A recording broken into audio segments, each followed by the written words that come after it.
Here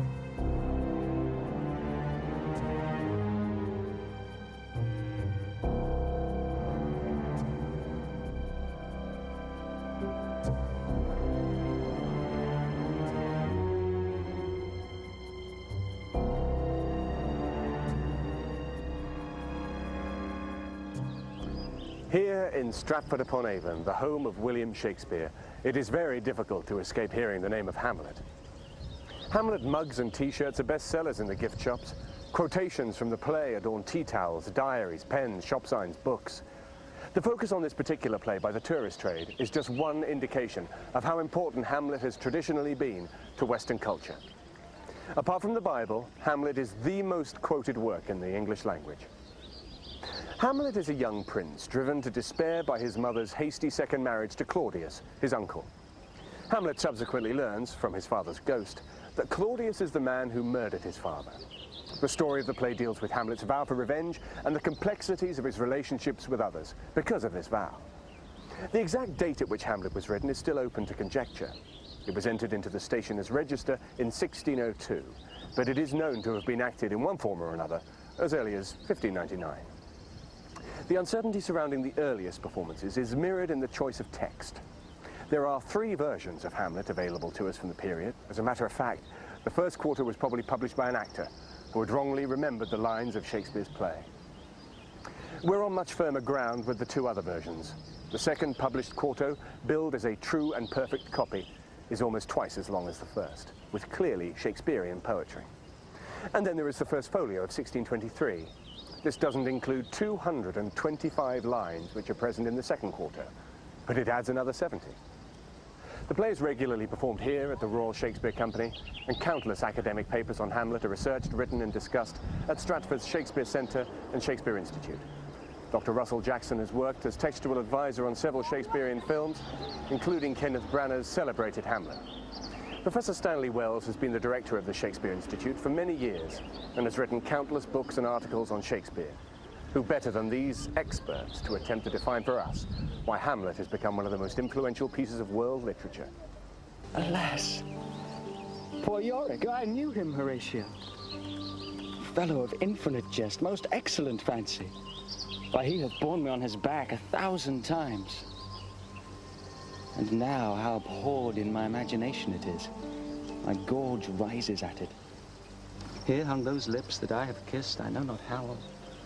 Where be your jibes now, your gambols, your songs, your flashes of merriment that were wont to set the table on a roar? It is amazing how influential Hamlet has become. It's been so widely used by other artists and been so popular in so many countries. It's a very complex matter of what's caused that, but I think fundamentally it's because it has the capacity to acquire a mythic status. It's become one of the myths of the Western world. And I think the most important reason for that is its preoccupation with death, quite simply. Hamlet has stayed popular, and Hamlet has been so much performed and so much read and so much debated and so much filmed, because the raw material of Hamlet has in it something to appeal to everybody. The story is exciting. The fact that it deals with what you could call a personal problem in the context of a family, beyond that in the context of politics and the kingdom, means that it has lots of ways of appealing to people from different backgrounds for different purposes. Tell him his pranks have been too broad to bear with, and that your grace had screened and stood between much heat in him. I'll silence me even here. I pray you, be round with him. If I had to say what Hamlet is about in a single phrase, which is a foolish thing to do, nevertheless, if I had to do it, I think I would say it's about reactions to death. It has the great symbol of the ghost to start with. The ghost is the great question mark hanging over all human existence, the idea of another world where things started, where things go to. The ghost is ever present in Hamlet's mind and often in the audience's mind, and the play is constantly concerned with what we do about death, what Hamlet does about death, the way that the ghost died, the way that Hamlet inflicts death on Polonius, but also contingent deaths like the death of Ophelia in her madness, for example. And I think this constant preoccupation of the play with the way that people react to death is, to me, the most fundamental reason why it's been such an influential work of art. To be,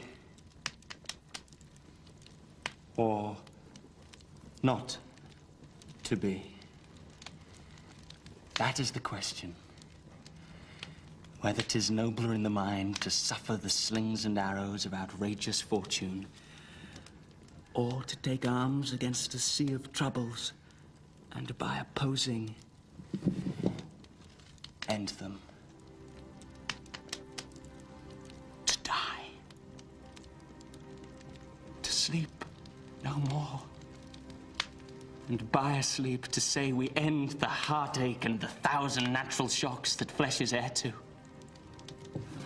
'Tis a consummation devoutly to be wished. To die. To sleep.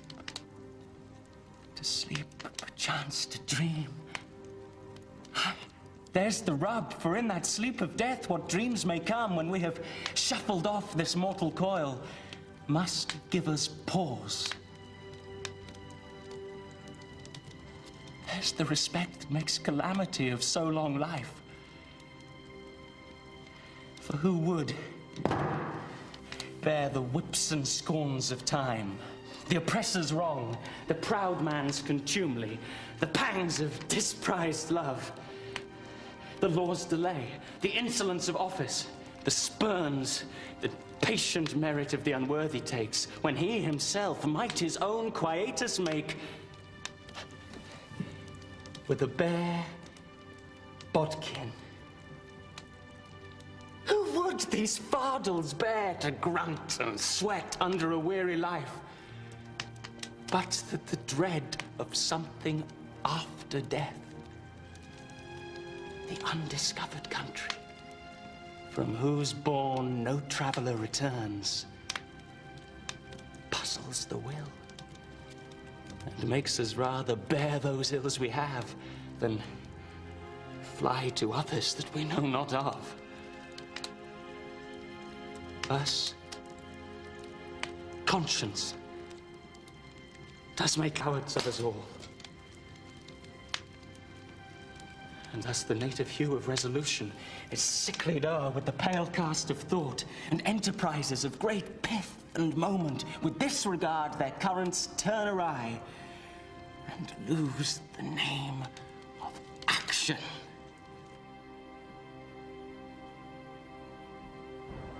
At one point in the play, the villainous character that I play, Claudius, says revenge should have no bounds. The issue of revenge comes back again and again to plague the tortured soul of Hamlet. Time and again he hesitates. Just what are the factors restraining Hamlet from taking his revenge?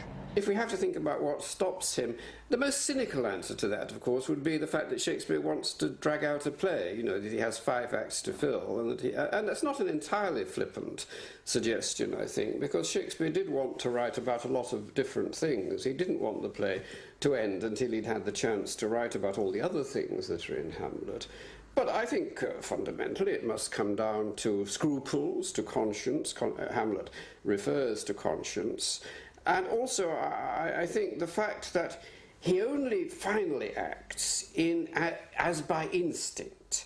He needs to come together, all his impulses, both logical and illogical, emotional and irrational, they all need to come together within him before he can do the killing without feeling that he's betrayed himself, that he's killed something important within himself. I think that's fundamentally why he doesn't kill Claudius until the very end. One of the things about revenge in Hamlet is that a lot of people want to take it.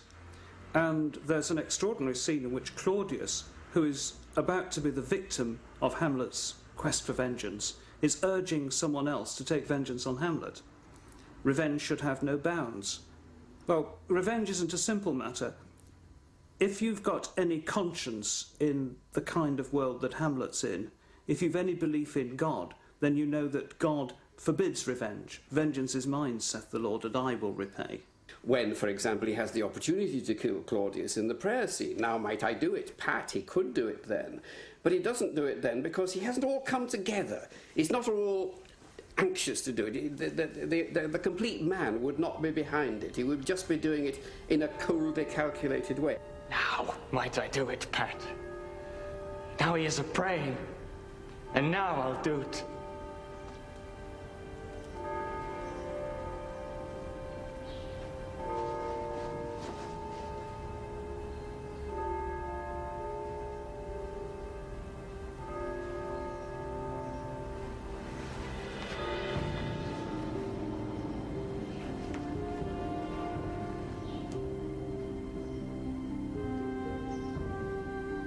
And so he goes to heaven. And so am I revenged. That would be scanned. A villain kills my father, and for that I, his sole son, to this same villain sent to heaven. Why, that's hire and salary, not revenge. No. Up, sword. And know thou a more horrid hint. When he's drunk asleep, or in his rage, or in the incestuous pleasure of his bed, at game, a swearing, or about some act that hath no relish of salvation in't, then trip him, that his heels may kick at heaven, and that his soul may be as damned and black as hell whereto it goes.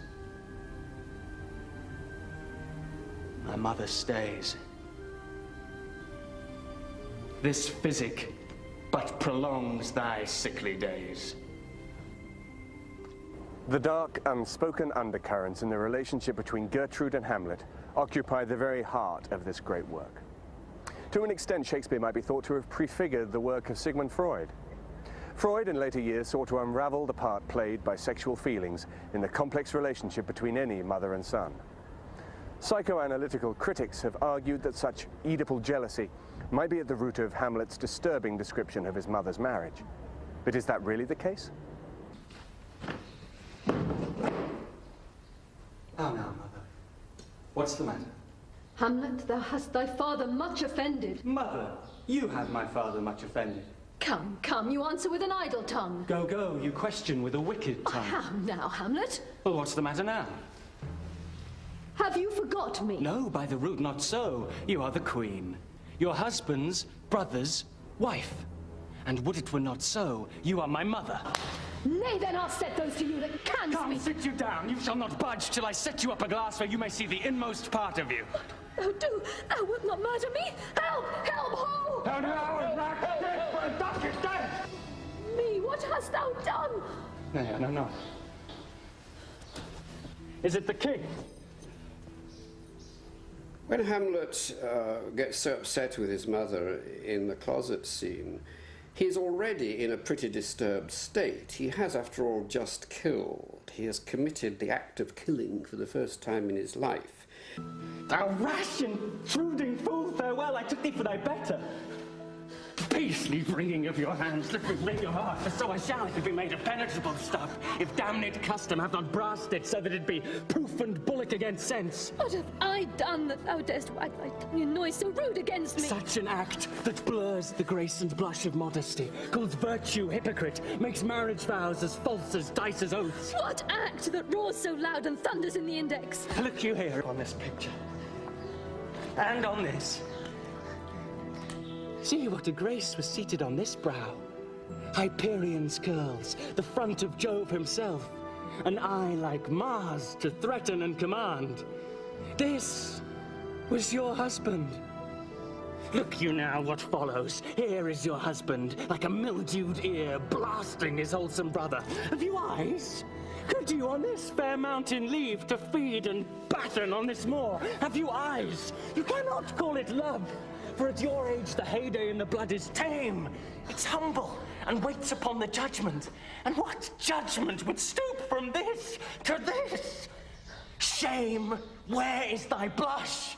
When Hamlet deals with women, he, to most people's mind, deals with them very badly. He deals badly with Ophelia, and he certainly deals very roughly with his mother. And In what he says about his mother's second marriage, her relationship with Claudius, there's something so vividly, graphically sexual that a lot of people have found that so disturbing they need to find psychological explanations for it. So good night. But go not to my uncle's bed. Assume a virtue if you have it not. Refrain tonight. And that shall lend a kind of easiness to your next abstinence. Oh, what shall I do? Not this, by no means, that I bid you do. Let the bloat king tempt you again to bed, pinch wanton on your cheek, call you his mouse, or for a pair of witchy kisses, or paddling in your neck with his damned fingers, make you to ravel all this matter out. That I, essentially, am not in madness, but am mad in craft.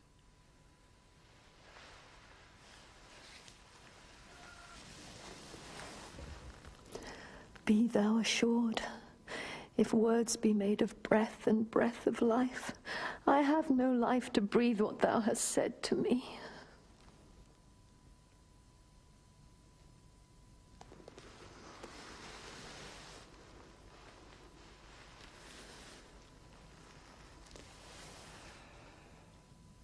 I must to England, you know that? Alack, I had forgot. 'Tis so concluded on. This fellow set me packing. Some actors make him violent physically with his mother. And that's not just some kind of generalised misogyny or what have you. It seems to me to be something in Hamlet that he's brought face to face with. And I think Shakespeare shows us that his own reactions to that killing are to throw him into an emotional turmoil. I don't myself think it drives him mad, but it drives him perilously close to madness. He certainly is in a very pent-up state when he gets to his mother's closet. And of course that is exacerbated by the appearance to him of the ghost. So I think that when he's talking to his mother, all his pent-up feelings come to the surface. It's a most brilliantly written scene, the way that Shakespeare contrives language to give us the impression that we're actually in the mind of a man is a brilliant piece, a brilliant technical feat. Save me and overwhelm me with your wings, you heavenly gods. What would thy gracious figure?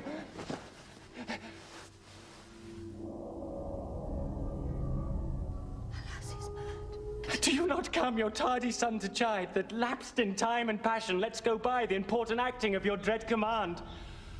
Oh, say! Do not forget. This visitation is but to whet thy almost blunted purpose.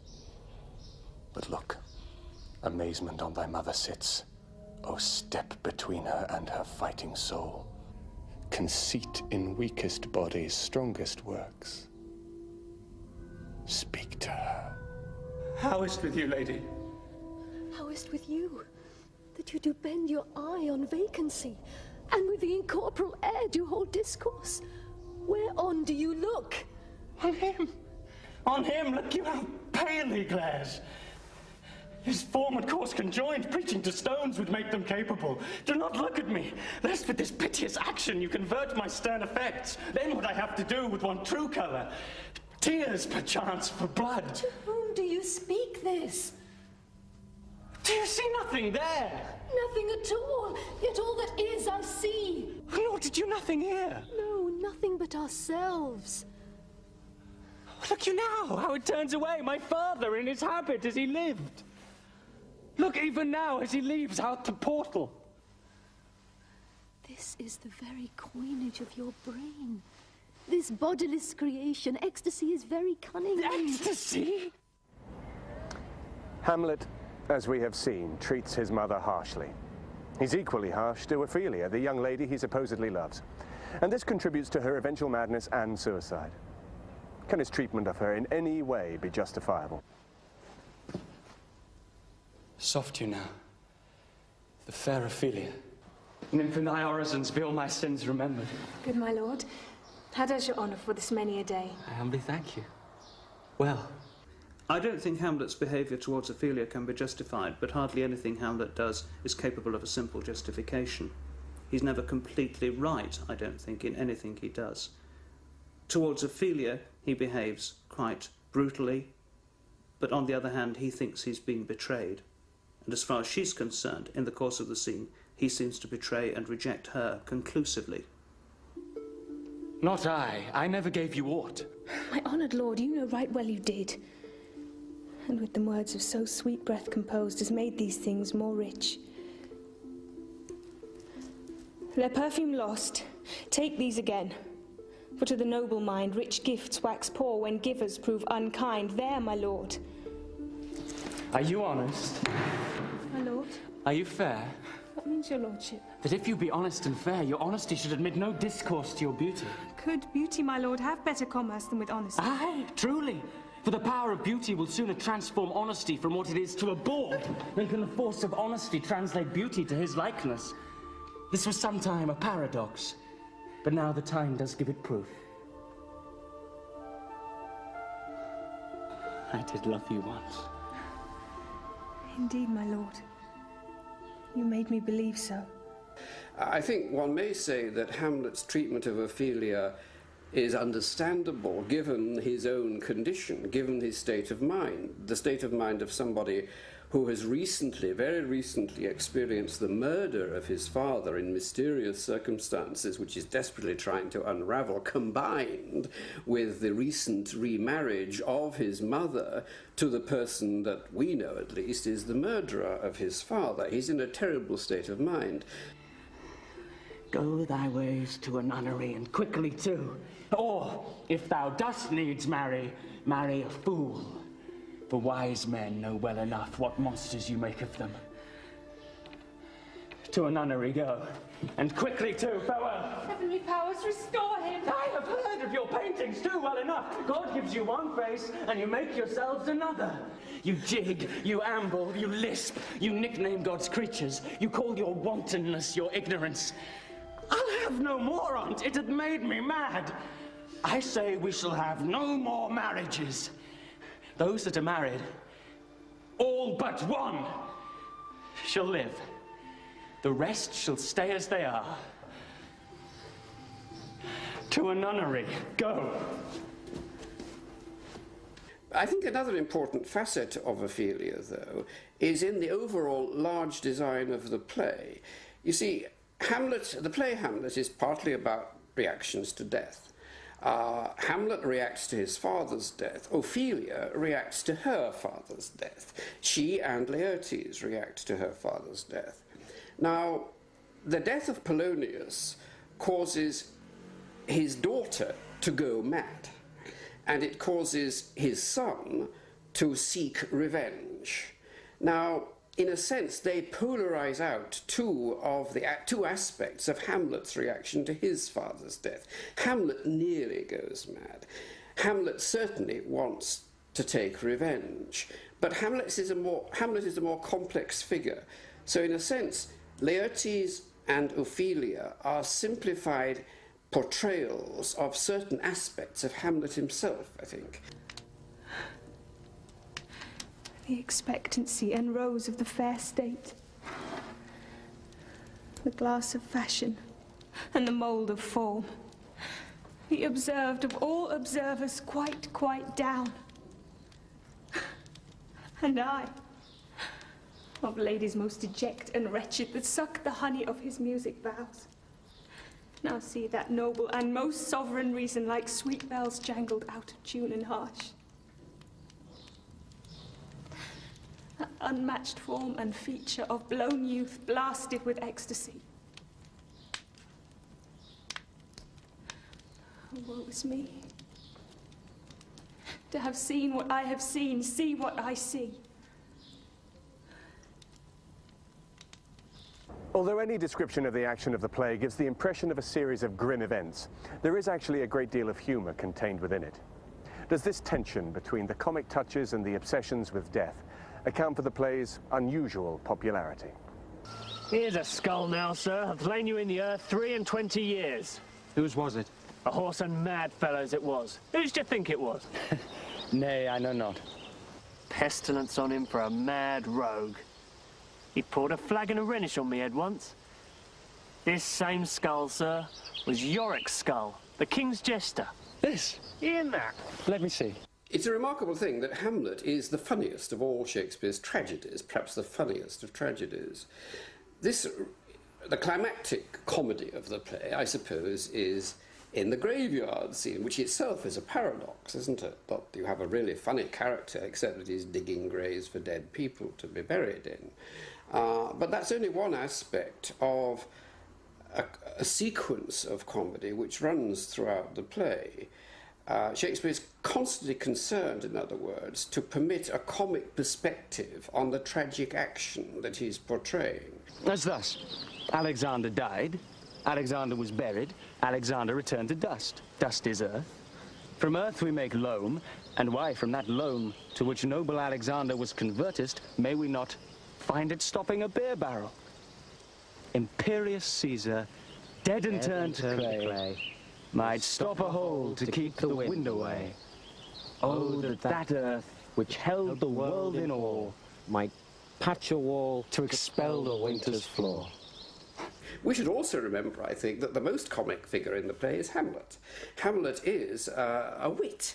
He's an intensely intelligent figure who is a satirist, and he satirizes, for example, Polonius. In the graveyard scene, he has more abstract satire of lawyers when he's talking there. He's the most intelligent character in the play, quite visibly, and intelligence often takes the form of wit and the capacity to send people up, quite simply. I have heard that guilty creatures, sitting at a play, have, by the very cunning of the scene, been struck so to the soul that presently they have proclaimed their malefactions. For murder, that have no tongue, will speak with most miraculous organ. Hamlet, we might say, in a happier life, would have been the hero of one of Shakespeare's romantic comedies. He's the only one of Shakespeare's tragic heroes who might have been the hero of a comedy if circumstances had been better for him. And I think this is part of the attraction of the play, too, isn't it? That Hamlet is an intensely attractive man. I don't mean necessarily physically, he can be so physically, but he's attractive in the sense that he is introspective, which is always has a sympathetic side to it, but also that he's so articulate. He may feel himself to be inarticulate, but his inarticulateness itself is explored in marvelously articulate language by himself. And this draws the audience to Hamlet in a quite exceptional way, I think. So that the comedy within Hamlet is in itself an important aspect of the comic treatment of Hamlet. I think Hamlet's got so much variety in it, and Hamlet, the character, has so much range and variety and vitality that its appeal is hard to beat. Now I am alone. Oh, what a rogue and peasant slave am I! It's not monstrous that this player here, but in a fiction, a dream of passion, could force his soul so to his own conceit that from her working all his visage wand, tears in his eyes, distraction in his aspect, a broken voice, and his whole function suiting with forms to his conceit, and all for nothing. What would he do, had he the motive and the cue for passion that I have? Why, he would drown the stage with tears, cleave the general ear with horrid speech, make mad the guilty, appall the free, confound the ignorant, and amaze, indeed, the very faculties of eyes and ears. Yet I, dull and muddy-mettled rascal, speak like John a dreams, unpregnant of my cause, and can say nothing. No, not for a king, upon whose property and most dear life a damned defeat was made. Am I a coward? Who calls me villain, breaks my pater cross, tweaks me by the nose, gives me the lie of the throat as deeper to the lungs? Who does me this? Swoons, I should take it, for it cannot be that I am pigeon-livered and lack gall to make oppression bitter, or ere this I would have fatted all the region kites with this slave's offal. Bloody, bawdy villain! Remorseless, treacherous, lecherous, kindless villain! Ah! Vengeance!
The King's New Grammar School in Stratford-upon-Avon, where over 400 years ago a young lad named William Shakespeare pored over his classical literature and history and began to learn about the great names and events that had shaped the world.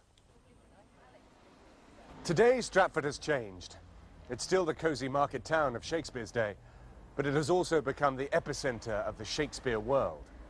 The Royal Shakespeare Company, the Shakespeare Centre, and the Shakespeare Institute are all based here, offering unique facilities where Shakespeare's life, times, and works can be seen, heard, and studied.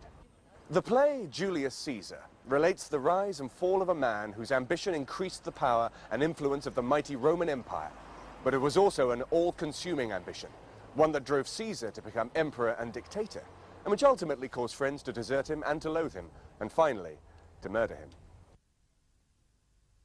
Brutus is often considered to be the man whose character undergoes the greatest moral shift in the play. As an actor, charged with the job of finding the motivation of the man during rehearsal and in performance, I am in the happy position of being able to ask questions which are of personal interest to me. How could we do better, then, than turn at the outset to Dr. Robert Smallwood of the Shakespeare Centre and Professor Stanley Wells of the Shakespeare Institute to shed light on the main themes of this play, which those of us with even a passing knowledge of politics will recognize as one which still fits so easily into the experience of our modern world. Calpurnia. Peace! Ho! Caesar speaks. Calpurnia. Here, my lord. Stand you directly in Antonio's way when he doth run his course. Antonio. Caesar, my lord. Forget not in thy speed, Antonio, to touch Calpurnia. For our elders say, the baron, touched in this holy chase, shake off their sterile curse. I shall remember. When Caesar says do this, it is performed. Set on, and leave no ceremony out. Julius Caesar is, of course, a history play. It's related to what actually happened in ancient Rome. Shakespeare read about that, particularly in a great book that he made a lot of use of, The Lives of the Emperors by the Greek historian Plutarch, which existed in a wonderful translation by Sir Thomas North. I say a wonderful translation because Shakespeare himself obviously thought that too. He not only read it, he paraphrased it, he borrowed bits from it, he incorporates phrases from it into his own verse in the plays. He clearly greatly enjoyed that. Now, the fact that this was an historical story meant a lot to Shakespeare, I think. Julius Caesar was a very important figure. I mean, so important, he actually conquered England, which means that he was a very great man indeed. He was a well-known figure. I think this helped Shakespeare to the extent that he didn't have to portray Caesar's greatness as much as he would have done if Caesar hadn't been such a well-known figure. The play is concerned very much with itself as a piece of history-making. Shakespeare is dramatising one of the most famous political assassinations of all time, the single most often treated episode from history in all 16th and 17th century writing. And when the conspirators have succeeded in their first aim of killing Caesar, they have that extraordinary ritual moment when they see themselves making history. Caesar! Who calls? Bid every noise be still.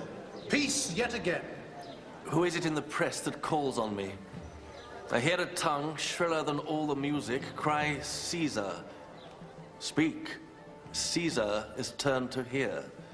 Beware the Ides of March! What man is that? A soothsayer bids you beware the Ides of March. Set him before me, let me see his face. Fellow, come from the throng, look upon Caesar. What sayest thou to me now? Beware the Ides of March. He is a dreamer. Let us leave him pass. At its most basic level, Julius Caesar is a story, an historical story. It tells a story about people who existed. It varies that story. Of course, Shakespeare doesn't follow history exactly. He reshapes it for its dramatic ends. So one appeal of the play for later ages has been the sheer narrative of the play. But of course, it's also gone on appealing because people have found that the play embodies ideas, or what we tend to call themes. I mean, one theme of Julius Caesar, if you like, is politics. It's a play about ruling a country. It's a play about usurpation, about dictatorship, about the fact that in politics somebody may assume so much power that it begins to corrupt them. Now, this is a universal theme, isn't it? We've found it all over our century, you know, in Romania, in Germany, in Russia, even one might suggest in England. The corruption of politics is a frequent theme, and it's very much present in this play, I think.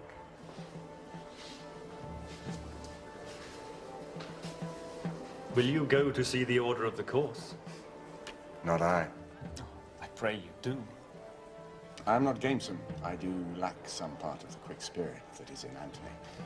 Let me not hinder, Cassius, your desires. I'll leave you. Brutus, I do observe you now of late. Tell me, good Brutus, can you see your face? No, for the eye sees not itself but by reflection, by some other things. 'Tis just. And it is very much lamented, Brutus, that you have no such mirrors as will turn your hidden worthiness into your eye, that you might see your shadow. I have heard that many of the best respect in Rome, except immortal Caesar, speaking of Brutus and groaning underneath this age's yoke, have wished that noble Brutus had his eyes. Into what dangers would you lead me, Cassius, that you would have me seek into myself for that which is not in me?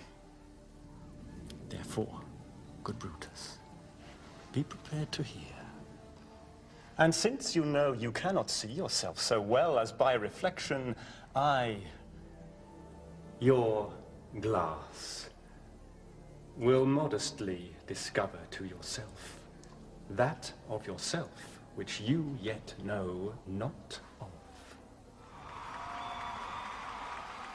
What motivates Cassius? In contrast to Brutus, his brother-in-law, Caius Cassius ostensibly has very clear-cut reasons for wishing Caesar assassinated. Or does he? His relationship with the emperor is an unhappy one, but it is not easy to separate his personal enmity from his deep-founded belief in republican sentiments. So what is his motivation for the murder? Cassius is the prime mover of events, and the investigation of his character is essential to the understanding of why Caesar was destined to die.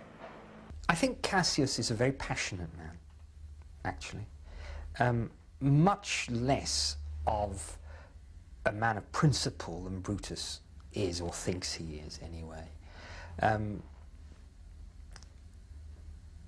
Caesar loves Brutus, says Cassius at the end of his attempt to bring Brutus into the conspiracy. Caesar loves Brutus. If he were Cassius now and I were Brutus, he would not humour me. If he were loved by Caesar, I don't think Cassius would be talking republicanism. Cassius is a moving, a motive figure. He's somebody who gets things going. He's more active than Brutus is. Brutus has to be acted upon. Cassius acts. But whether he acts for good motives is more disputable, I think. Cassius is more obviously a self-seeking figure. He's more obviously ambitious to be in with the main party. So I feel that Cassius acts more out of the desire for self-aggrandizement than Brutus does, for example. I do fear the people choose Caesar for their king. Aye. Do you fear it? Then I must think you would not have it so. I would not. Yet I do love him well. But wherefore do you hold me here so long? What is it that you would impart to me? If it be aught toward the general good, set honor in one eye and death in the other, and I will look on both indifferently. For the love of God so speeds me, as I do love the name of honor more than I fear death. I know that virtue to be in you, Brutus, as well as I do know your outward favor. I was born free as Caesar, so were you. We both have fed as well. And we can both endure the winter's cold as well as he. Once, upon a raw and gusty day, the troubled Tiber, chafing with her shores, said Caesar to me, "Darest thou, Cassius, now leap in with me into this angry flood and swim to yonder point?" Upon the word, accoutred as I was, I plunged in and bade him follow. So indeed he did. The torrent roared, and we did buffet it with lusty sinews, throwing it aside and stemming it with hearts of controversy. But ere we could arrive the point proposed, Caesar cried, "Help me, Cassius, or I sink!" As Aeneas, our great ancestor, did from the flames of Troy upon his shoulder the old Anchises bear, so from the waves of Tiber did I the tired Caesar.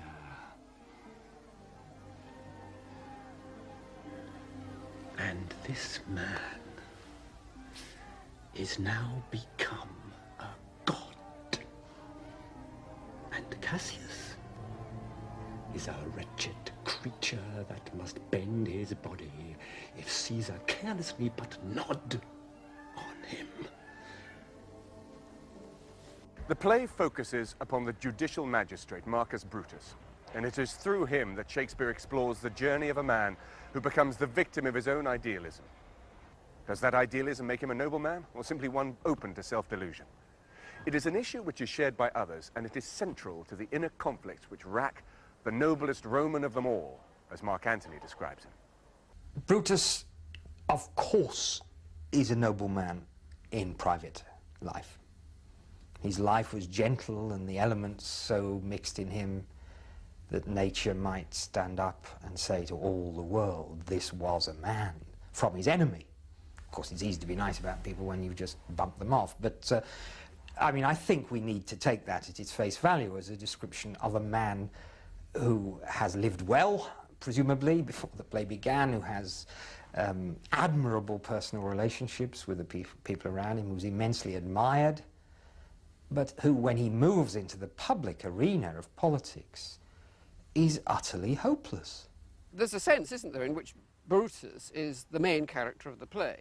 It's an odd thing about this play that it has the title of Julius Caesar. It's called The Tragedy of Julius Caesar, indeed. And yet Julius Caesar is killed halfway through the play, whereas Brutus remains the centre of attention, the focus of attention, from very early on in the play to the very end. And many people in the play regard Brutus as a very good man. And his reputation for goodness, I think, is one of the reasons why the other conspirators want him at the centre of the conspiracy. They feel that if he's known to be supporting the conspiracy, then this will give validity to their actions. It will help to justify what they're doing in the eyes of the people of Rome. Do we trouble you? I've been up this hour and awake all night. Know I these men that come along with you? Yes, every man of them. And no man here but honours you. And everyone doth wish you had but that opinion of yourself, which every noble Roman bears of you. This is Strabonius. He is welcome hither. This Decius Brutus. He is welcome too. This Casca. Cinna, this. And this Metellus Simba. They are all welcome. Give me your hands all over, one by one. And let us swear our resolution. No, not an oath. If these, as I am sure they do, bear fire enough to kindle cowards, or steel with valor the melting spirits of women, then, countrymen, what need we any spur but our own cause to prick us to redress? Do not stain the even virtue of our enterprise, nor the insuppressive metals of our spirit, to think that or our cause or our performance did need an oath, when every drop of blood that every Roman bears, and nobly bears, is guilty of a several bastardy if he betray the smallest particle of any promise that hath passed from him. shall no man else be touched but only Caesar. Decius, well urged. I think it is not meet Mark Antony, so beloved of Caesar, should outlive Caesar. Or we shall find of him a shrewd contriver. Let Mark Antony and Caesar fall together. Our cause will seem too bloody, Caius Cassius. To cut the head off, then hack the limbs, like wrath in death and envy afterwards. For Antony is but a limb of Caesar's. Let's be sacrificers and not butchers, Caius. We all stand up against the spirit of Caesar. But in men's spirits there is no blood. Oh, then that we could come by Caesar's spirit and not dismember Caesar. But alas, Caesar must bleed for it. Then, gentle friends, let's kill him boldly, but not wrathfully. Let's carve him as a dish fit for the gods, not hew him as a carcass fit for hounds. Let's be called purgers, not murderers. And for Antony, think not of him. For he is no more than Caesar's arm when Caesar's head is off. Yet I fear him. For in the engrafted love... Alas, good Cassius, do not think of him. If he loves Caesar, all that he can do is to himself. Take thought and die for Caesar. And for that much he should. For he is given to sport, to wildness, and much company. There is no fear in him. Let him not die. For he will live and laugh at this hereafter. Peace. Count the clock. The clock hath stricken 3. 'Tis time to part. But it is doubtful yet whether Caesar will come forth today or no. For he is superstitious grown of late.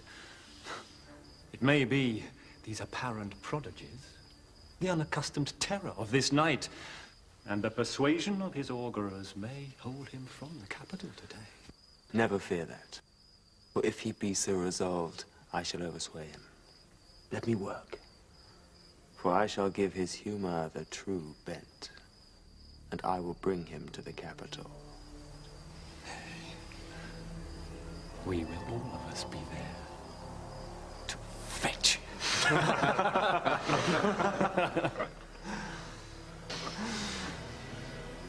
Morning comes upon us. We'll leave you, Brutus. And friends, disperse yourselves, but all remember what you have said, and show yourselves true Romans. Good gentlemen, look fresh and merrily. Let not our looks put on our purposes, but bear it as our Roman actors do, with untired spirits and formal constancy. And so, good morrow to you, everyone. Brutus tries to turn a murder into an elegant sacrifice. Let's carve him as a dish fit for the gods, not hew him as a carcass fit for hounds. You can't do that when you've got somebody to kill with energy and ferocity. The image later in the play is of the conspirators as hounds round Caesar. Here wast thou bade, brave heart, here didst thou fall, says Antony. The image of the stag hunting with the hounds round the bloody corpse. That seems to me a piece of serious self-delusion on Brutus's part.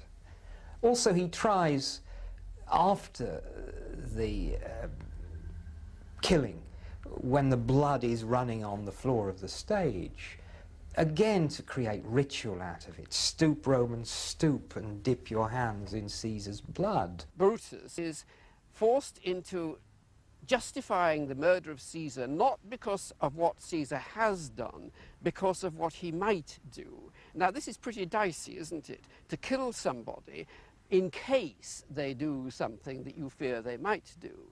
What if they wouldn't have done that, you have to say? It's pretty hard luck on anybody to be assassinated on the grounds that they might possibly become the sort of person that Brutus fears Caesar will become. I wish your enterprise today may thrive. What enterprise, Papilius? Fare you well. What said Papilius Lena? He wished today our enterprise might thrive. I fear our purpose is discovered. Look how he moves to Caesar. Mark him. Casca, be sudden, for we fear prevention. Brutus, what shall be done? If this be known, Cassius or Caesar never shall turn back, for I will slay myself. Cassius, be constant. Papilius Lena speaks not of our purpose. For look, he smiles, and Caesar doth not change. Trebonius knows his time. Look ye, Brutus. He draws Mark Antony out of the way. Where is Metellus Cimber? Let him go. And presently prefer your suit, Caesar. He is addressed. Press near and second him. Are we all ready? What is now amiss that Caesar and his Senate must redress? Most high, most mighty, and most puissant Caesar, Metellus Cimber casts before thy seat an humble heart. I entreat... I must prevent thee, Cimber. Be not fond to think that Caesar bears such rebel blood that will be thawed from the true quality of that which melteth fools. I mean sweet words, low crooked curtsies, and base spaniel fawning. Thy brother by decree was banished. If thou dost bend and pray and fawn for him, I spurn thee like a cur out of my way. No, Caesar doth not wrong, but with just cause. Nor without cause will he be satisfied. Is there no voice more worthy than my own to sound more sweetly in great Caesar's ear for repealing of my banished brother?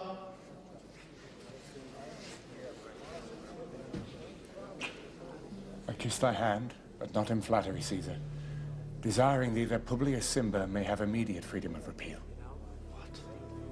Brutus. Pardon, Caesar. Caesar, pardon. As low as to thy foot doth Cassius fall, to beg enfranchisement for Publius Cimber. I could be well moved if I were as you. If I could pray to move, prayers would move me. But I am constant as a northern star, of whose true fixed and resting quality there is no fellow in the firmament. But I was constant, Cimber should be banished, and constant do remain to keep him so. Oh, Caesar. Hence, wilt thou lift up Olympus? Great Caesar! Does not Brutus bootless kneel? Speak hands for me! Et tu, Brute? Then fall, Caesar. Liberty. Freedom. Run hence, Praetorian! At the very heart, the very center of the play, is the killing of the head of state, but the killing of an old man by 8 younger men. The extraordinary image late in the play of their daggers hacking each other in the sides of Caesar. The blades of the daggers are actually scraping against each other while they're inside Caesar's body. That's the central episode of the play. But also, it's a political act of far-reaching consequences. Immediately it's over, they try to ritualize it. The stage is running with blood, it's got to be. They bathe their hands in it, and then they talk of ages hence, this moment being reenacted as a piece of theatre, as it has been for us with Shakespeare's play, but also this is the archetypal political assassination. We will solve a political problem by killing the head of state. Just as we feel that justice has been done, Shakespeare presents the audience with another dilemma.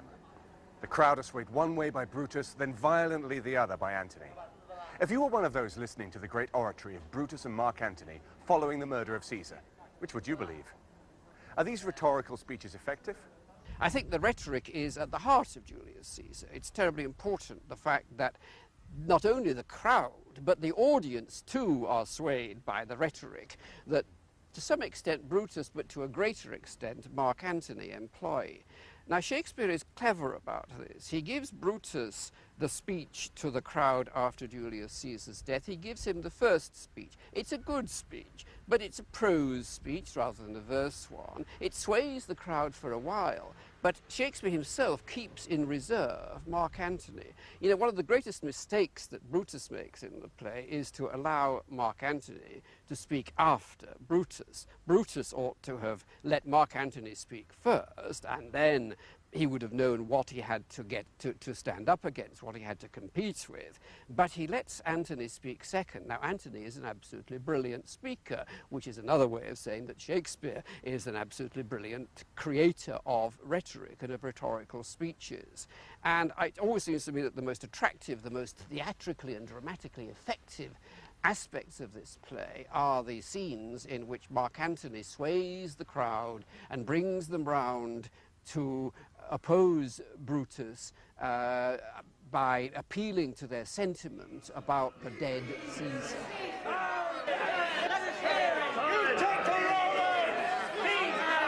Friends, Romans, countrymen, lend your ears!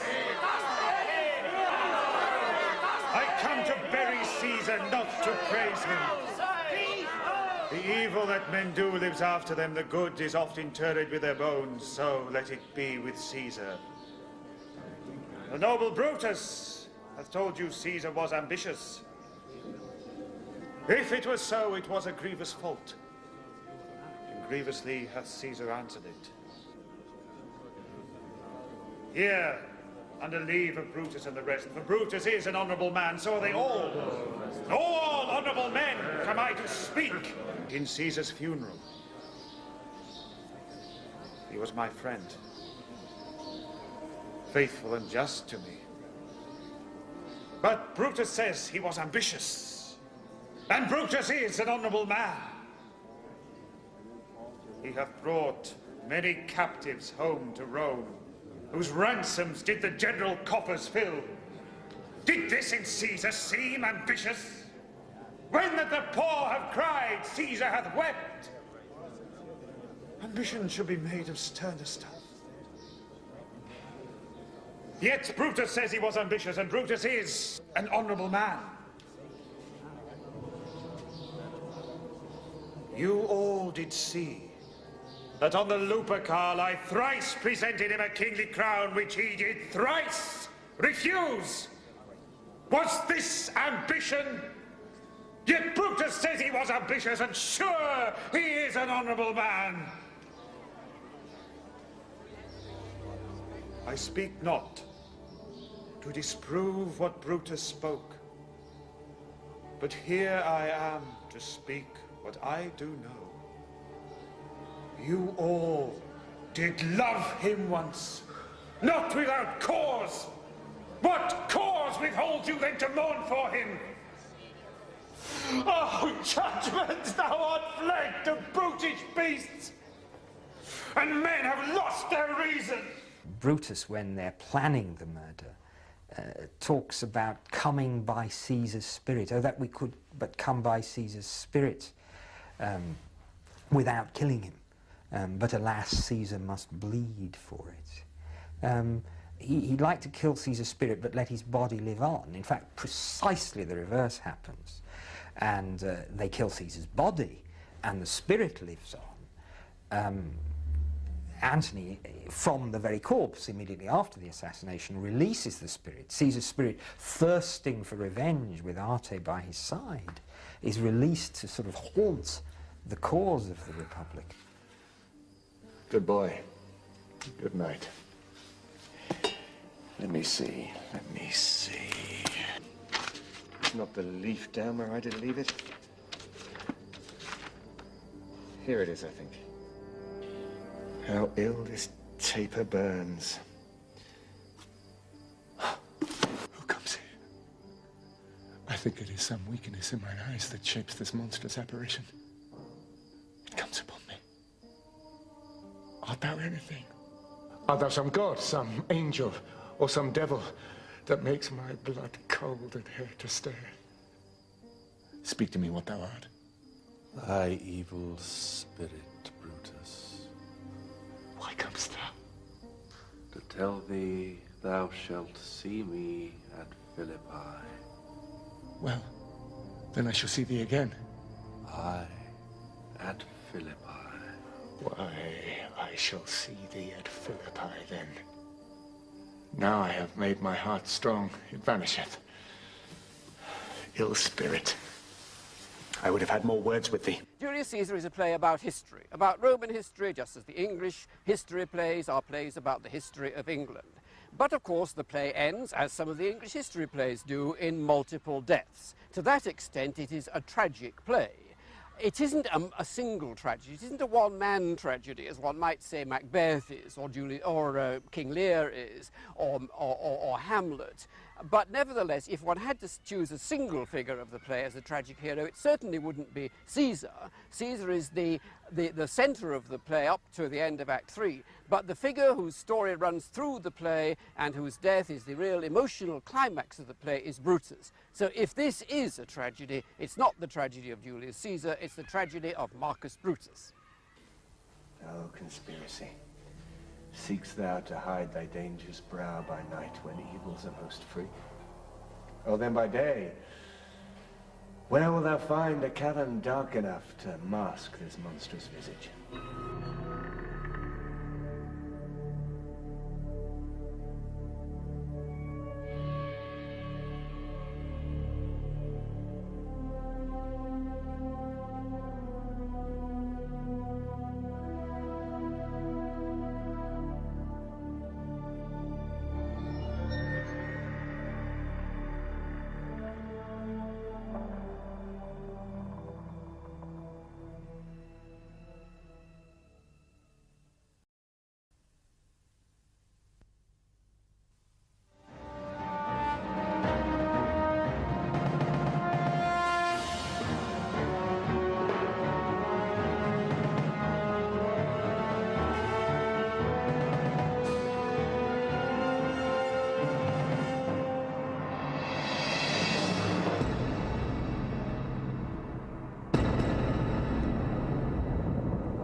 Welcome to Stratford-upon-Avon, the hometown of William Shakespeare. It was in this small market town that Shakespeare was born, and it was here that he came to retire at the end of his life, to die on St. George's Day, a day that was coincidentally his own birthday. As you might expect, Stratford is now at the very centre of what you might call the Shakespeare industry. The Royal Shakespeare Company has its headquarters here. The world-renowned Shakespeare Centre is custodian of countless irreplaceable Shakespearean documents. And the Shakespeare Institute is one of the leading centres for the study of Shakespeare in the world. We shall be drawing upon the resources of all three of those institutions to bring you what we hope will be a useful and valuable insight into the work of the man who has been justifiably described as the greatest playwright of all time. Macbeth is the story of a Thane of Scotland who allows himself to be persuaded by a combination of natural and supernatural forces to murder the king in order to gain the throne for himself. This sets in motion a frenetic series of events, which culminates in the death of everything which is dear to Macbeth, and finally leads to his own unhappy end. This is the work of a playwright at the height of his powers. It was written comparatively late in Shakespeare's career, and he had by this time largely abandoned the more formal verse of earlier plays, like Richard II. The writing style has evolved into a mature style, which is less structured and more expressive. In fact, by the time Macbeth was written in 1606, rhyming couplets were used by Shakespeare very infrequently, and then only to mark the end of a scene. I was fortunate enough to play the role of Banquo in the film you're about to see. So, in a small way, I feel qualified to pose a few questions concerning a man I feel I know very well. I say man rather than character, because it is a mark of Shakespeare's genius that his creations come to life so completely that we do feel we know them almost personally. To lead us off on Macbeth, with its theme of the supernatural, we asked Dr. Robert Smallwood of the Shakespeare Centre and Professor Stanley Wells of the Shakespeare Institute just how Shakespeare's contemporary audiences may have reacted to the depiction of witchcraft. After all, we're dealing with a society which was very different to the one which we know today. I think a lot of fuss is made about Elizabethan audiences' response to the witches. If you really push me, I don't much care how Elizabethan audiences responded to the witches. If we can only understand the play Macbeth by doing a huge amount of research into Elizabethan beliefs and Elizabethan laws about witches, then the play is an historical document and not a work of art. I mean, it's Johnson, isn't it, who says that Shakespeare was not of an age but for all time, and I profoundly believe that. I think what Shakespeare wants from the witches is a kind of theatricalization of the idea of temptation. Poison venom, sleeping god. Boil thou first i' the charmed pot. Double, double, toil and trouble, fire burn and cauldron bubble.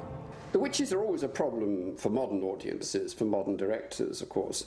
They're too liable to become pantomime figures with their odd properties of dead thumbs and that sort of thing, which they're cast into a cauldron. Finger of birth-strangled babe, ditch delivered by a drab. There were varied attitudes to witchcraft in Shakespeare's day, just as there are in our own. You can't talk in any sort of overall terms of the Elizabethan attitude to witchcraft, but it might be interesting to take as an example the attitude of James I, the king at the time that Macbeth was written, who himself had written a book before he was King of England, when he was still King of Scotland, about witchcraft, a book called Demonology, in which he shows that he believed at that point in witchcraft. This would have made the witches, I think, a more powerful imaginative symbol in Shakespeare's time than they are easily seen to be nowadays, which is why modern directors often have to find more modern equivalents for the witches, in a sense. It could be argued that the most popular play that Shakespeare wrote was Macbeth. It is certainly the most frequently performed of the tragedies. It is also the most accessible. The single plot is simple and easy to follow. The action is fast-paced and gripping in its intensity. Some critics have argued that despite its popularity, this is actually one of the most superficial of the tragedies. Whereas King Lear, written shortly after Macbeth, has been described famously as the great Stonehenge of the mind, there remains the suspicion that in some circles, Macbeth is not considered to be one of the intellectual heavyweights of the Shakespearean canon. And possibly we could be dealing here with a work which is more concerned with action rather than the intellectual content. For my part, I am sure that's not the case, but it is a question that bears closer examination. I think Macbeth certainly is a thriller. It's one of Shakespeare's shortest plays, it's one of Shakespeare's most violent plays. It's one of Shakespeare's most concentrated plays. It's a play without any kind of subplot at all, and its movement is extraordinarily rapid from the inception of the idea of killing Duncan to the final awful consequences of the road that takes Macbeth along. So certainly it's a thriller. It's a thriller also in one very technical sense, in that it almost all takes place in the dark. There is no play of Shakespeare that is more a night play than Macbeth. My husband? I've done the deed. Didst thou not hear a noise? Oh, I heard the owl scream and the crickets cry. Did not you speak? When? Now. As I descended? Aye. Hark! Who lies in the second chamber? Donalbain. This is a sorry sight. It is a thrilling and exciting story, but it is a lot more than that too.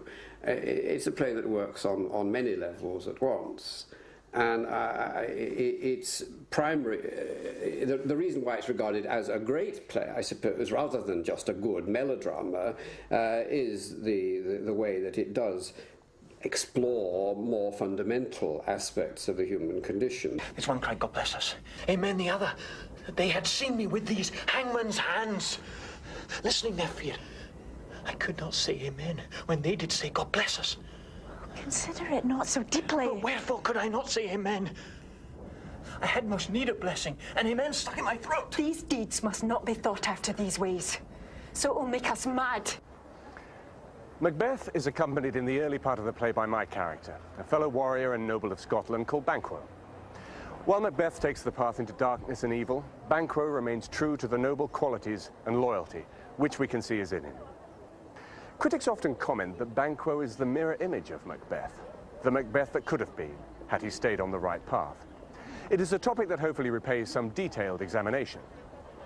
Banquo might almost be seen as a conscience figure for Macbeth.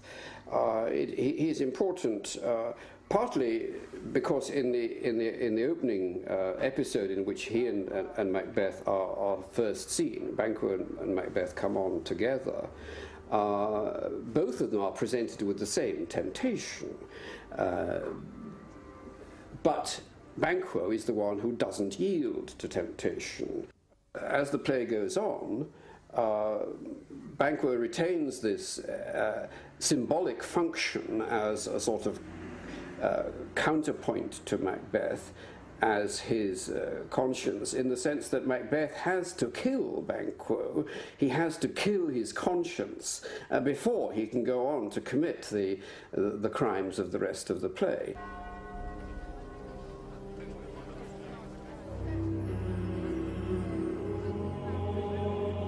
Thou hast it now. King, Coror, Glams, all as the weird women promised. And I fear thou playedst most foully for it. We haven't any idea at that point that Macbeth is going to move against Banquo. He's said nothing to the audience whatsoever. But the audience, immediately hearing Banquo say that, thinks this man is a danger to Macbeth, and Macbeth we have taken into our confidence. It seems to me that the audience thinks of the idea of killing Banquo before we know that Macbeth has thought of the idea of killing Banquo. You can't totally kill conscience. You can't just murder. Murder is not enough. So that Macbeth still retains within himself the capacity to be moved by Banquo even after Banquo has died. The conscience is still partly there, and that's why the banquet scene is such a powerful and moving scene as it is, I think.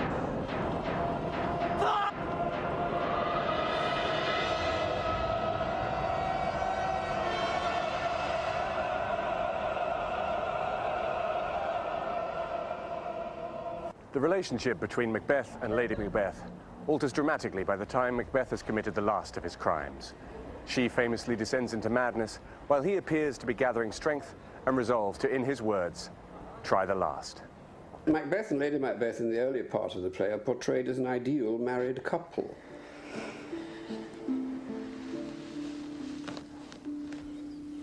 My dearest love, Duncan comes here tonight. And when goes hence? Tomorrow, as he purposes. Not in any very modern domestic sense, but Macbeth has Lady Macbeth as somebody who wishes what she regards as good for him. She thinks it would be a good thing for him to become king, and no doubt also for her to become queen. And she supports her husband in a totally loyal and devoted way. We will proceed no further in this business. He hath honoured me of late, and I have bought golden opinions from all sorts of people, which would be born now in its newest gloss, not cast aside so soon.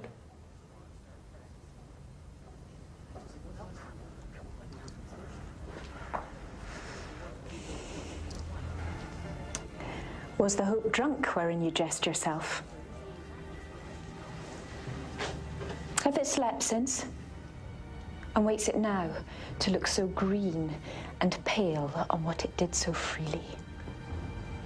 A very usual way of playing the relationship, playing the partnership these days is of Lady Macbeth using her sexuality as a kind of bribe to Macbeth to get him to kill Duncan, as it were, for her. When thou durst do it, then thou wert a man, she says, with an implication that one sees, I think, perfectly legitimately. I don't want to complain about this. I don't think it's the only way to do it. But perfectly legitimately in some productions, that if he doesn't kill Duncan for her, then their sexual relationship will be concluded by her. From this time, such I account thy love. Art thou afeared to be the same in thine own act and valour as thou art in desire? Wouldst thou have that which thou esteemest the ornament of life, and live a coward in thine own esteem, letting I dare not wait upon I would, like the poor cat in the adage? Prithee, peace. I dare do all that may become a man, who dares more is none. What peace was then that made you break this enterprise to me?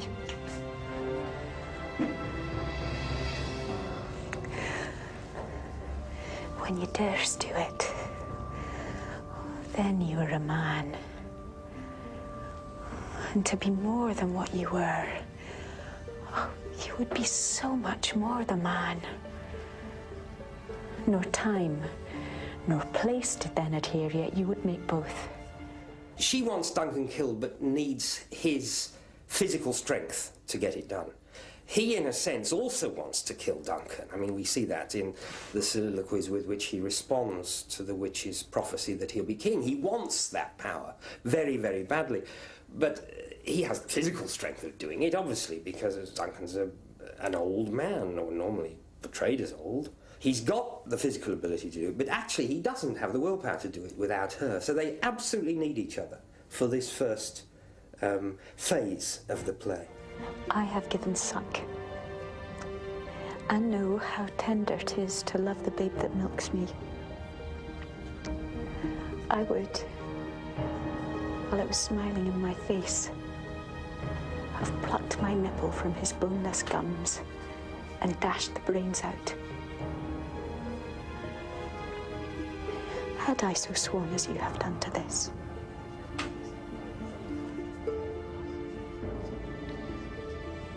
If we should fail.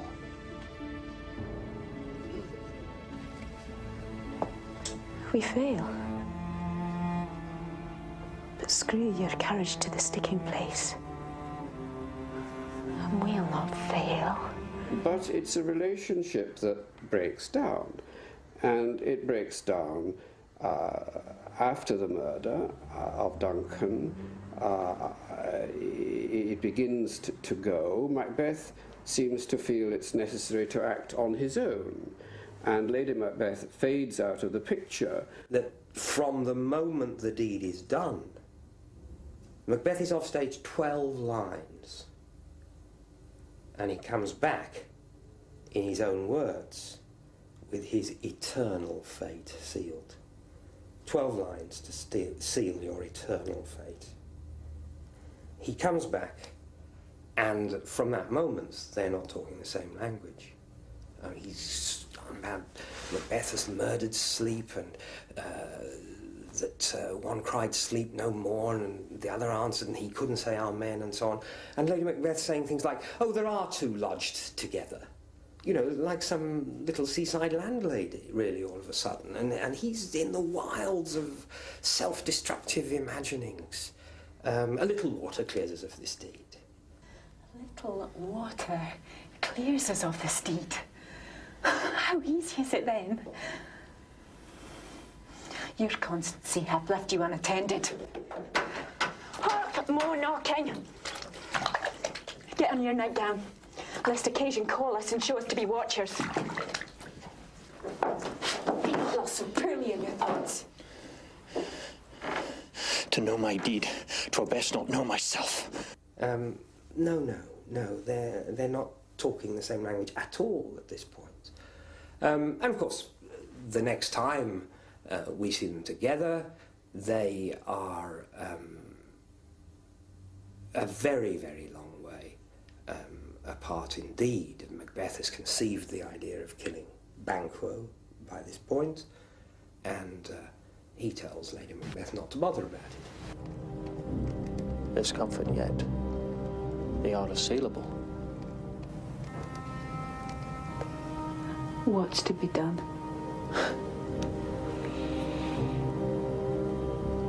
Be innocent of the knowledge, dearest Chuck, till thou applaud the deed.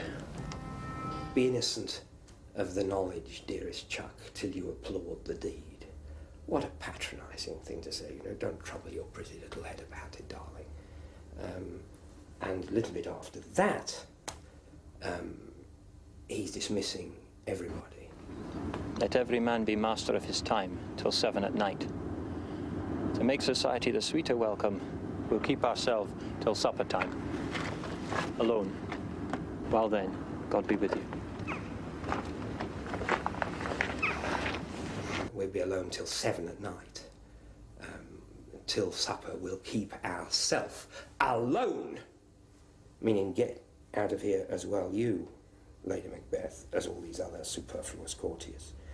But as the play goes on, Lady Macbeth reacts imaginatively in a way which is much more resembles the way in which Macbeth had worked in the earlier part of the play. And this is the importance of the sleepwalking scene in the play. And here's a spot. He speaks. I will set down what comes from her to satisfy my remembrance the more strong. Out. Damned spot. Out, I say.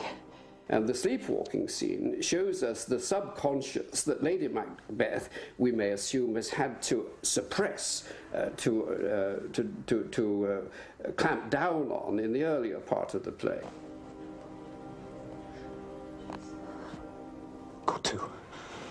Go to, you have known what you should not. She has spoke what she should not, I am sure of that. Heaven knows what she has known. Oh. Here's the smell of blood again. Oh, the perfumes of Arabia will not sweeten this little hand. And she, in the sleepwalking scene, is in the world of wild imaginings that he was, asking questions like, who would have thought the old man to have had so much blood in him? A question that comes for her 3 acts too late, I suppose. Otherwise, they would neither of them have gone down the road that they have gone down. It has often been said that Macbeth is the one exponent of evil for whom we nonetheless still hold some sympathy. We stay with Macbeth on his journey from the moment he meets the witches to his grisly end on the battlefield. And despite the fact that he performs a series of wicked deeds, we never quite lose our fascination for him. It's a theme which has enthralled writers and critics over the years, and it's one which is well worth examining in some detail.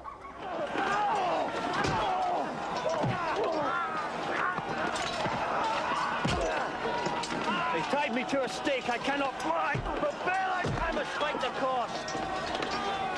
Would that was not born of woman. Such a one am I to fear, or none. Macbeth is certainly not a figure of unqualified evil.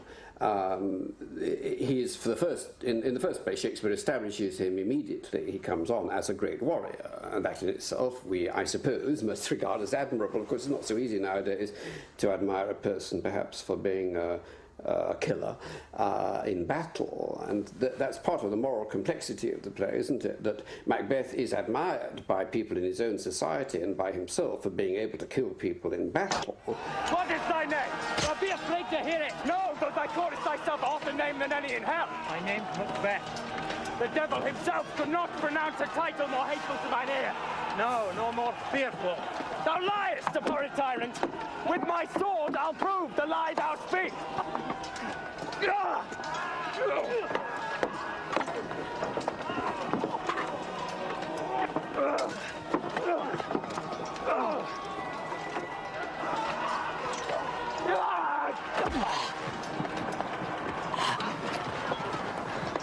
was born of woman.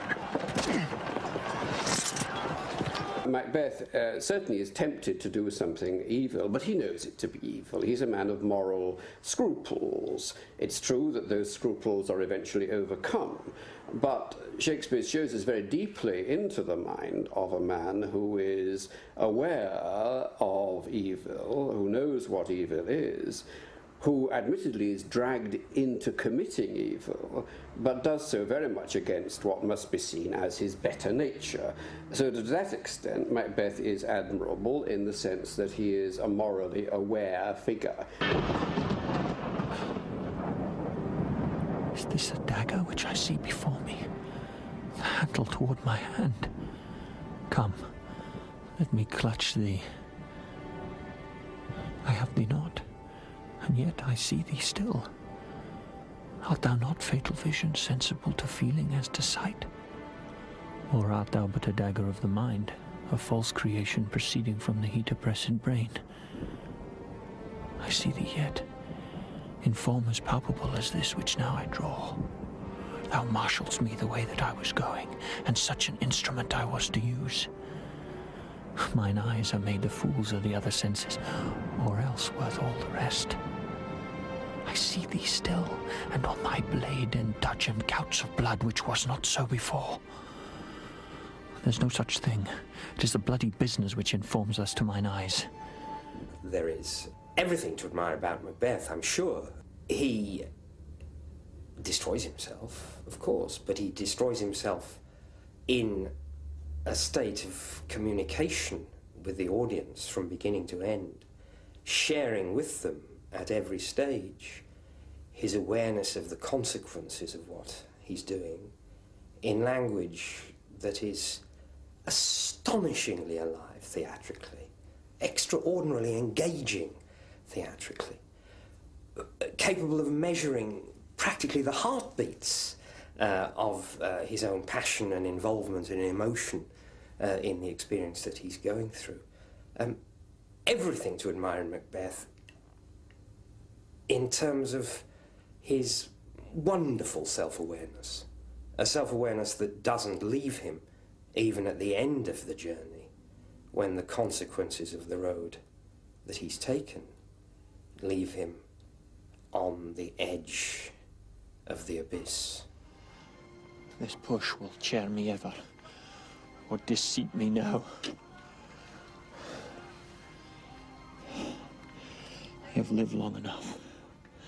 My way of life has fallen into the seer, the yellow leaf.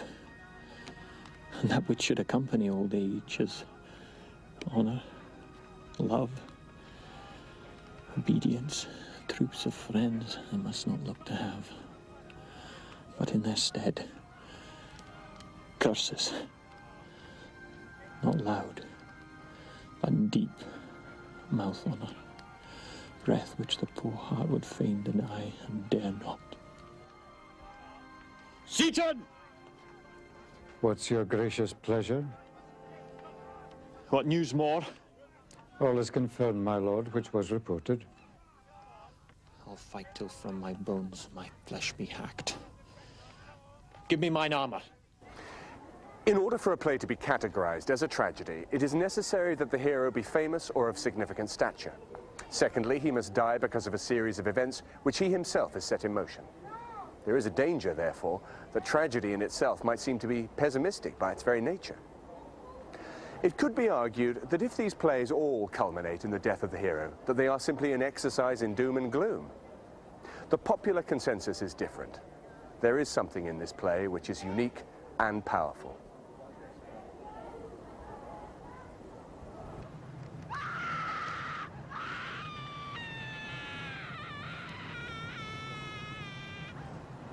What is that noise? It is the cry of women, my good lord.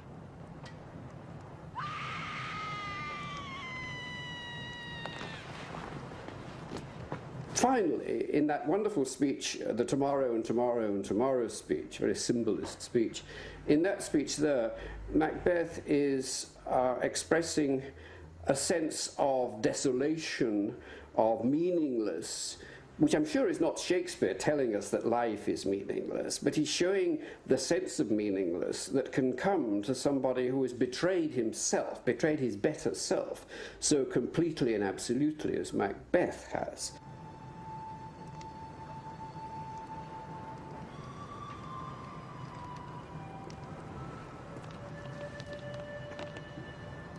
Wherefore was that cry? Queen, my lord is dead.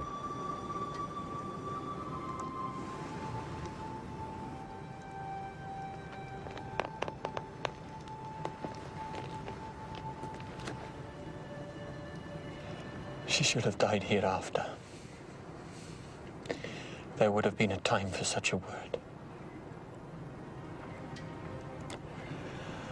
Tomorrow, and tomorrow, and tomorrow creeps in this petty pace from day to the last syllable of recorded time. And all our yesterdays have lighted fools away to dusty death. Out, out, brief candle. Life is but a walking shadow, a poor player that struts and frets his hour upon the stage and then is heard no more. It is a tale told by an idiot, full of sound and fury.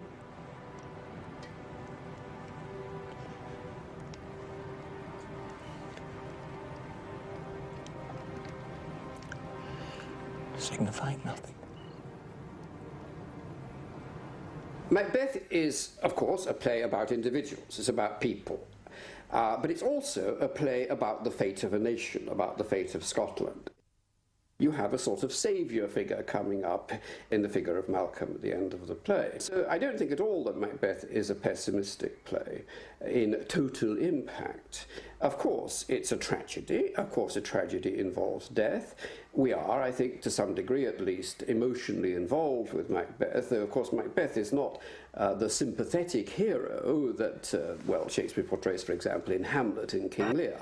Therefore, the death of the tragic hero, the tragic figure, may be welcome, may seem welcome to the audience, which would mean that although it's bad for Macbeth, it's not bad for us. In other words, the play has, to a certain degree, a happy ending. Really, in my definition, I don't think Macbeth is pessimistic in any profound sense at all. There's an awful sense that of waste, of terror, of fear about the play. But Macbeth is absolutely clear as he contemplates the murder of Duncan that if he goes ahead with it, he will destroy what he calls his eternal jewel. I think Macbeth is one of Shakespeare's most intense plays.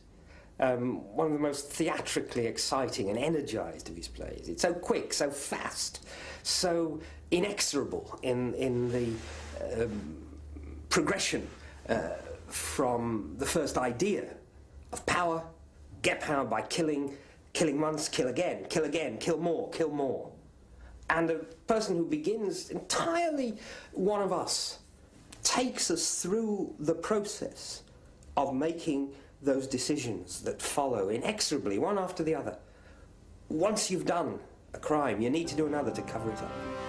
And I think the theatrical intensity of that, the vividness of the relationship between Macbeth and the audience, pulls you through those experiences in a way which, in a half-decent production, is extraordinarily exciting and involving. And when Malcolm comes on at the end, dismisses the chap you've just spent the evening with as a dead butcher and his wife as a fiend-like queen, you say, no, you don't know the half. No, it was different from that. It was more important than that. It really took us through this experience. And I think Shakespeare has put his finger on some very, very raw nerves indeed. Blow wind! Come rack! At least we'll die with harness on our back.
Written in 1604, Othello ranks alongside Hamlet, Macbeth, and King Lear as one of the greatest of the tragedies. It is no surprise that in his classic work, Shakespearean Tragedy, the great authority A.C. Bradley selected Othello as one of the greatest of the tragedies. The play is about the downfall of a high-ranking military commander in the Venetian service, Othello. Jealousy is the main theme, but there are clearly a number of other issues. To help us unravel the mysteries of Othello, I asked Dr. Russell Jackson of the Shakespeare Institute here in Stratford. I think Othello is one of the great tragedies of love because it's got so many commonplace, ordinary things in it, as well as a passionate expression of love at the centre. And it has so many complications to do with the attitudes to race, to relations between the sexes, to social status, and to profit and how people profit from each other. Iago! What sayest thou, noble heart? What will I do, thinkest thou? Why, go to bed and sleep. I will incontinently drown myself! If thou dost, I shall never love thee after. Oh, thou silly man. It is silliness to live when to live is torment. What should I do? I confess it is my shame to be so fond, but it is not in my virtue to amend it. Virtue? A fig. Come, be a man. Drown thyself, drown cats and blind puppies. I have confessed thee my friend. I could never better stead thee than now. Put money in thy purse. Follow thou these wars. I say, put money in thy purse. It cannot be that Desdemona should long continue her love for the Moor. Therefore, put money in thy purse. When she is sated with his body, she will find the error of her choice. Therefore, make money. If thou must needs damn thyself, do it a more delicate way than drowning. Make all the money thou canst. If a frail vow betwixt an erring barbarian and a super-subtle Venetian not too hard for my wits and all the tribe of hell, thou shalt enjoy her. Therefore, make money. Go to. It's very difficult to work out what, if anything, motivates Iago in his campaign, as it virtually is, against Othello. Various motives seem to be suggested in the course of the play, that he's jealous of Cassio's promotion to the lieutenancy, for example, that he suspects that Othello has been unfaithful with Emilia, Iago's wife, that he himself, Iago himself, desires Desdemona. But this very multiplicity of motives makes it difficult, I think, to believe any of them. My own feeling is that Iago is evil because he's evil. I hate the Moor. And 'tis thought abroad that twixt my sheets he hath done mine office. I know not if it be true, but I, for mere suspicion of that kind, will do as if for surety. He holds me well, the better for my purpose to work on him. Iago seems to have a different motivation every time he talks to us, and he talks to us a lot. Iago takes the audience into his confidence. At times, he's almost a presenter of the play's events to us, the audience, in the same way that he constructs scenes and presents them to Othello within the play. And Iago is somebody who's infinitely resourceful in finding good explanations for everything he does. I have told thee often, and I tell thee again and again, I hate the Moor. My cause is hearted. Thine should have no less reason. We should be conjunctive in our revenge against him. If thou canst cuckold him, thou dost thyself a pleasure, me a sport. There are many events in the womb of time that shall be delivered. Traverse, go, make money. Shakespeare gets beneath the skin of the characters. He stares into the very soul of man and seems to view the world from a myriad of different perspectives all at once. The character Othello is a perfect example. He is a formal part of Venetian society, but because he is black, he also sits outside the mainstream, a position still reflected today. Othello is somebody who lives, presumably, by making the right decision as a general. And I think it's significant that Iago's famous, some people call it temptation, but certainly his persuasion of Othello that to be jealous about his wife might be a good idea, takes place in the middle of the ordinary concerns of being a general, looking at fortifications, sorting out what needs to be done. Very often on stage they're making up accounts or looking at lists of things together or looking through an armoury or something like that. So Othello is somebody who is prized by the Venetian state because he's a very good general, and you get to be a general by keeping your head when all around you are losing theirs. And then here's this man who, in his straightforward love relationship with a woman, is easily persuaded to forget or to forego all that cold, logical analysis. I speak not yet of proof. Look to thy wife. Observe her well with Cassio. Wear your eye thus, not jealous or secure. I do know our country disposition well. In Venice, they do let heaven see the pranks they dare not show their husbands. Their best conscience is not to leave it undone, but to keep it unknown. Dost thou say so? She did deceive her father marrying you, and when she seemed to shake and fear your looks, she loved them most. And so she did. Why, go to then. She that, so young, could give out such a seeming as to seal her father's eyes up close as oak, he thought 'twas witchcraft. But I am much to blame. I humbly do beseech you of your pardon for too much loving you. I am bound to thee forever.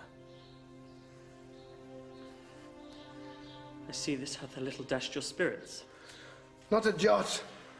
Not a jot. In faith, I fear it has. I hope you will consider what is spoke comes from my love. My lord, I do see you're moved. I am to pray you not to strain my speech to grosser issue nor to larger reach than to suspicion. I will not. Should you do so, my lord, my speech should fall into such vile success as my thoughts aim not at. Cassio is my worthy friend. My lord, I see you're moved. No, not much moved. I do not but think Desdemona's honest. Long live she so, and long live you to think so. And yet, how nature erring from itself. Aye, there's the point. For, as to be bold with you, not to enter into any marriage of her own clime, complexion, and degree, whereto we see in all things nature tends. Bah! One may smell in such a will most rank foul disproportion, thoughts unnatural. But pardon me, I do not in position distinctly speak of her, though I may fear her will, recoiling to her better judgment, may fall to match you with her country forms, and happily repent. Farewell, farewell. If more thou dost perceive, let me know more. Set on thy wife to observe. Leave me, Iago. My lord, I take my leave. Although Othello is a strong and valiant man, he appears to be very easily manipulated by the machinations of Iago. Given this fact, we can be forgiven for believing that the fiery character of Othello is his downfall, and subsequently that of Desdemona. Desdemona could have behaved more tactfully, couldn't she? I think the scene in which she contributes most clearly to her own downfall is that in which she actually nags Othello to forgive Cassio. She hammers the point home, and if only one feels she'd been a little more discreet about that, well, we might have ended up not with a tragedy. Be thou assured, good Cassio, I will do all my abilities in thy behalf. Oh, good madam, do. I warrant it grieves my husband as if the case were his. Oh, that's an honest fellow. Do not doubt, Cassio, but I will have my lord and you again as friendly as you were. Bounteous madam, whatever shall become of Michael Cassio, he's never anything but your true servant. Madam, here comes my lord. Madam, I'll take my leave. Ha, I like not that. What dost thou say? Nothing, my lord. Or if I know not what. Was not that Cassio parted from my wife? Cassio, my lord? No, sure. I cannot think it that he would steal away so guilty-like, seeing you coming. I do believe 'twas he. How now, my lord?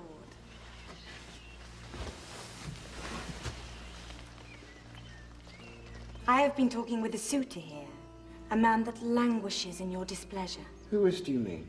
Why, your Lieutenant Cassio. Good my lord, if I have any grace or power to move you, his present reconciliation take. For if he be not one that truly loves you, that errs in ignorance and not in cunning, I have no judgment in an honest face. I prithee, call him back. Went he hence now? I, sooth, so humbled that he hath left part of his grief with me to suffer with him. Good love, call him back. Not tonight, sweet Desdemona. Some other time. But shall it be shortly? The sooner, sweet, for you. Shall it be tonight at supper? No, not tonight. Tomorrow dinner, then? I shall not dine at home. I meet the captains at the Citadel. Why then tomorrow night? Or Tuesday morn? On Tuesday noon? Or night? On Wednesday morn? I prithee, name the time. But let it not exceed 3 days. In faith, he's penitent. Prithee no more. Let him come when he will. I will deny thee nothing. Whereon I do beseech thee to grant me this, but to leave me but a little to myself. Shall I deny you? No. Farewell, my lord. Farewell, my sweet Desdemona. I'll come to thee straight. Amelia, come. Be as your fancies teach you.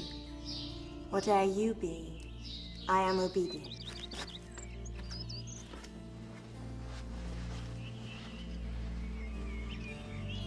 Excellent wretch. Perdition catch my soul, but I do love thee. When I love thee not, chaos is come again. Desdemona may appear to be the innocent victim, but it could be argued that she does in some way contribute to her own downfall. Again, we ask Russell Jackson. Desdemona contributes to her own downfall to a certain extent, partly because she's innocent in the sense of not knowing certain things. She insists on reinstating Cassio. She nags Othello about it, to use a sort of slightly sexist verb. She won't let it go. And at the same time, Desdemona can't comprehend how all the gestures of subordination that she constantly and dutifully makes to Othello can be misread. The scene, for example, where Othello slaps Desdemona in public is one of the most shocking in the play, because he has just shown his obedience to the Venetian state. He takes this scroll of paper and says, "I kiss the instrument of their pleasures." I don't think that's a bawdy joke, but still. And so he takes this piece of paper, this commission, and then he treats Desdemona like dirt. And he treats her in a way that is shocking to everybody on stage, who's just arrived from Venice, as it were, bringing Venice onto the stage with them. Save you, worthy general. With all my heart, sir. The Duke and Senators of Venice greet you. I kiss the instrument of their pleasures.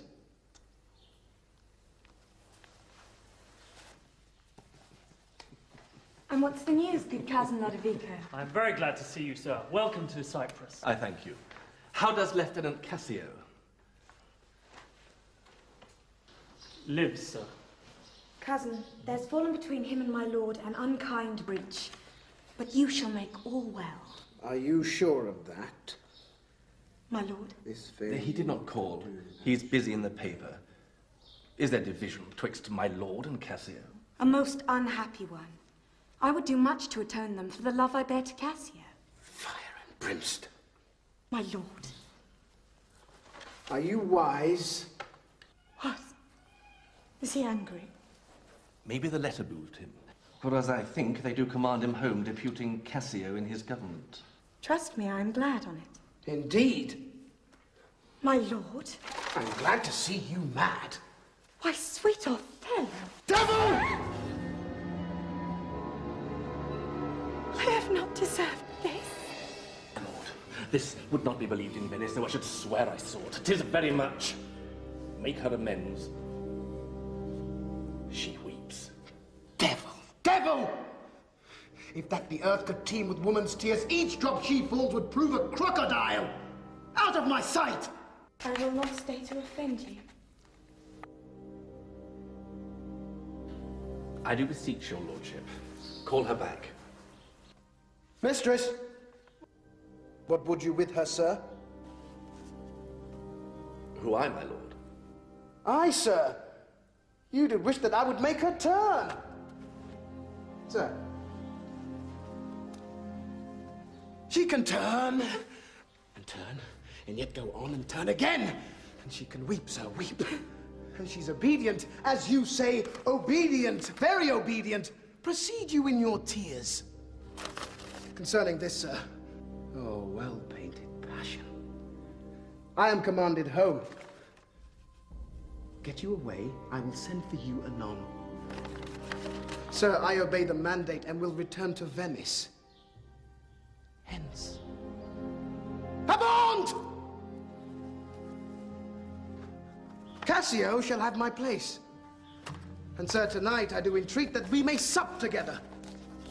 You are welcome, sir, to Cyprus. Othello is the victim of a number of overt racial slurs. Of course, Shakespeare wrote for a different society from the one we know today. But how can a modern audience rationalize the vicious nature of the racial language in Othello? For modern audiences, the blackness of Othello is very much complicated by modern social issues, by racial and social issues of the present day. In some ways, I think they're a help in the sense that they mean that we are less likely, perhaps, than the Victorians were, to have any sort of prejudice against Othello because of his race or because of his colour. There were such prejudices in earlier days, and some of the earlier critics of the play felt that Shakespeare was quite wrong, indeed, to present a black man who married a white woman in Desdemona. This is not something that we're at all likely to feel nowadays. Othello is an easy target for some of the basest and worst kind of racial abuse. Now, making him somebody who rises above the pettiness of others is very important. And the difficulty nowadays, and the danger in the play, but at the same time some of its excitement, is that for an actor, a black actor, to play Othello without seeming to endorse the idea of black men being angry, more passionate, more gullible than people who aren't black, is something that gives the play an edge, but at the same time a degree of difficulty, of danger. It is the cause. It is the cause, my soul. Let me not name it to you, you chaste stars. It is the cause.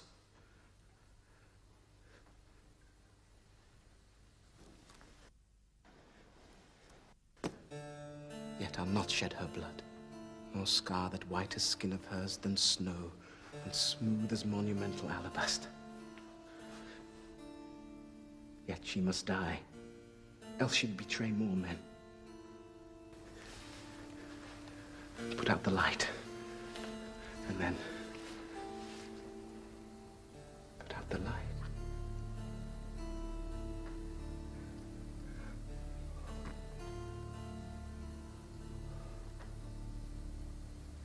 If I quench thee, thou flaming minister, I can thy former light restore, should I repent me. But once put out thy light, thou cunning pattern of excelling nature, I know not where is that Promethean heat that can thy light relieve.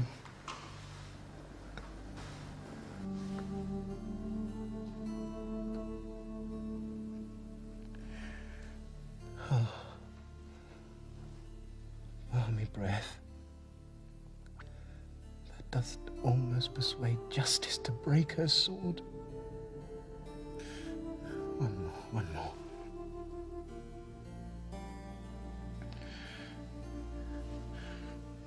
Be thus when thou art dead, and I will kill thee and love thee after. One more, and this the last. So sweet was ne'er so fatal. I must weep, but they are cruel tears. This sorrow's heavenly. It strikes where it doth love. She wakes. Who's there? Othello? Aye, Desdemona. Will you come to bed, my lord? Have you prayed tonight, Desdemona? Aye, my lord. If you bethink yourself of any crime, unreconciled as yet to heaven and grace, solicit for it straight. Alas, my lord, what do you mean by that? Do it and be brief. I will walk by. I would not kill thy unprepared spirit. No, heaven forfend, I would not kill thy soul. Talk you of killing? Aye, I do. Then heaven have mercy on me. Amen, with all my heart. If you say so, I hope you will not kill me. And yet, I fear you. Think on thy sin. They are loves I bear to you. Aye, and for that thou diest. That death's unnatural that kills for loving. Alas. Why gnaw you so your nether lip? Some bloody passion shakes your very frame. These are portents, but yet I hope they do not point on me. Peace and be still. I will so. What's the matter? That handkerchief which I so loved and gave thee, thou gavest to Cassio! No, by my life and soul, send for the man and ask him. Sweet soul, take heed of perjury. Thou art on thy deathbed. Aye, but not yet to die. Yes, presently. Therefore confess thee freely of thy sin. For to deny each article with oath cannot remove nor choke the strong conception which I do groan withal. Thou art to die. Then Lord have mercy on me. I say amen. And have you mercy too. I never did offend you in my life. Never loved Cassio, but with such general warranty of heaven as I might love, I never gave him token. By heaven! I saw my handkerchief in his hand! Oh, perjured woman! Thou dost stone my heart and makest me call what I intend to do a murder, which I thought a sacrifice. I saw the handkerchief! He found it then! I never gave it him. Send for him hither, let him confess a truth. He hath confessed. What, my lord? That he hath used thee. How? Unlawfully. Aye. He will not say so. No, his mouth is stopped. Honest Iago hath ta'en order for it. Oh, my fear interprets. What is he dead?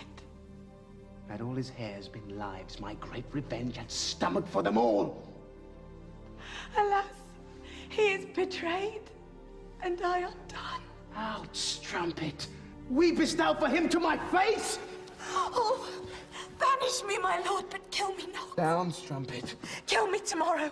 Let me live tonight. Nay, if you strive. But half an hour. Being done, there's no pause. But while I say one prayer. Tis too late.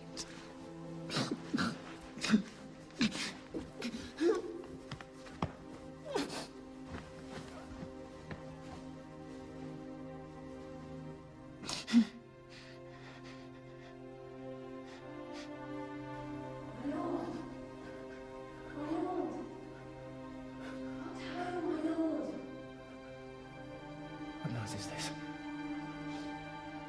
Not dead. Not yet quite dead. Desdemona dies a victim's death. It's very pathetic. She dies nobly. She dies forgiving her husband, denying even that he had killed her. But Othello also is a victim. He's the victim of Iago. And it's Emilia who brings that home to the audience as it gradually dawns on her, finally, how wicked a man her own husband is. In the final scene, when Emilia realizes the full extent of Iago's ignominy, she realizes it, as it were, simultaneously with Othello. She's the one who's battering at the door to get in.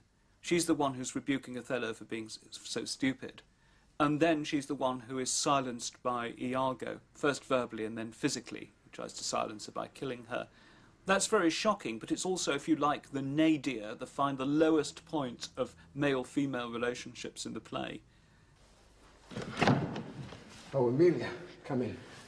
What's the matter with thee now? Oh, my good lord, yonder's foul murder's done. What now? But now, my lord. 'Tis the very error of the moon. She comes more nearer earth than she was wont, and makes men mad. Cassio, my lord, hath killed a young Venetian called Rodrigo. Rodrigo killed and Cassio killed. No, Cassio is not killed.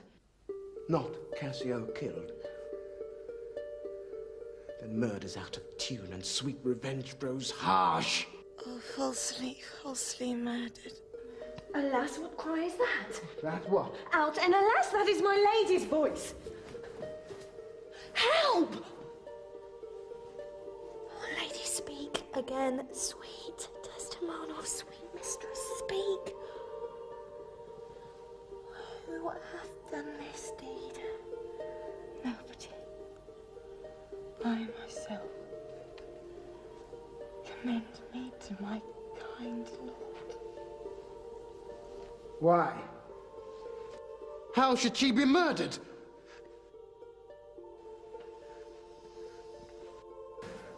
Alas, who knows?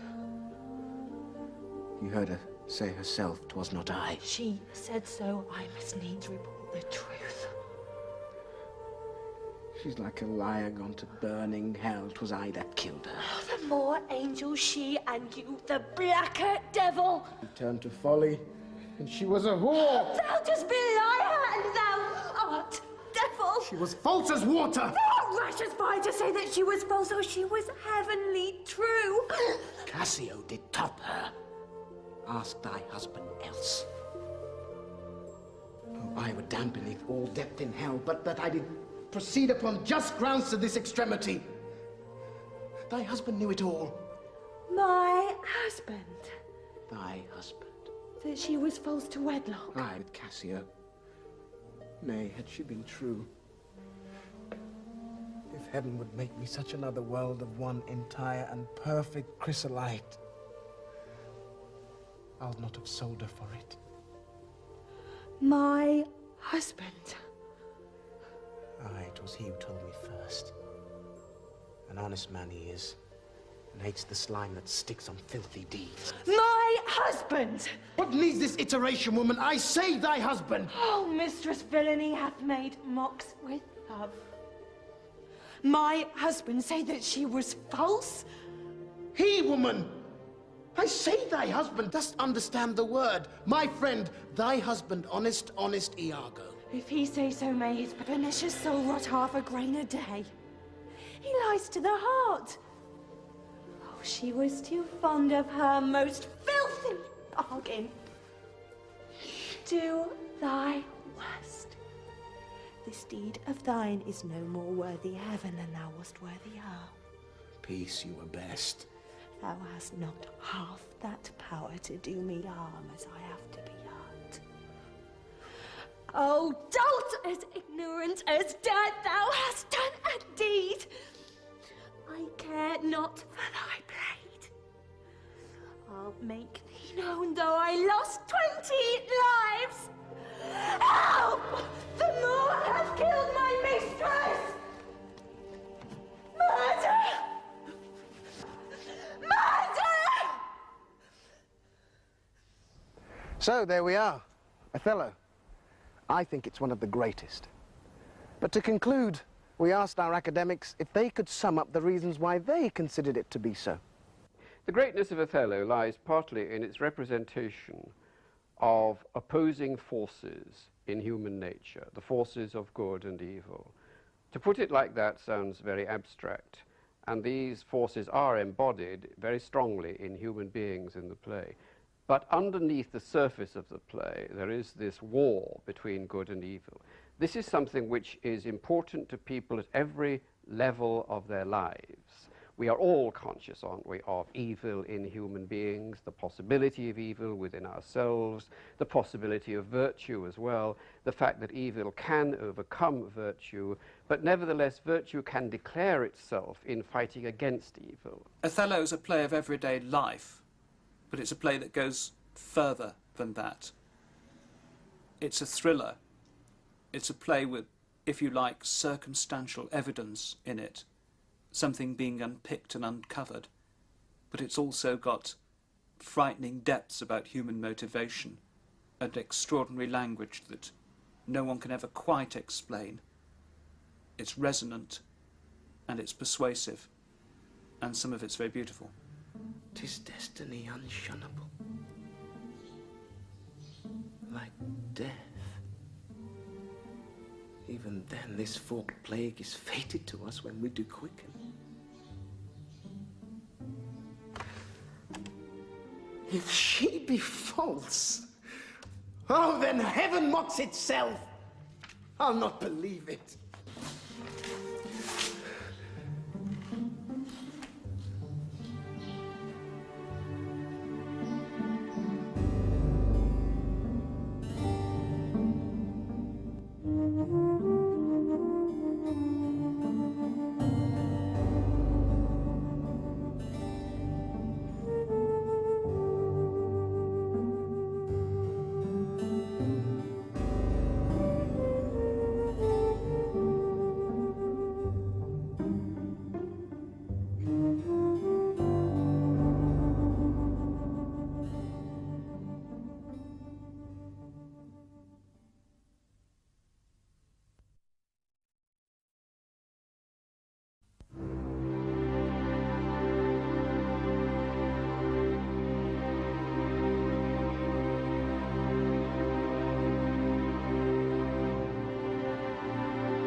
Poor naked wretches.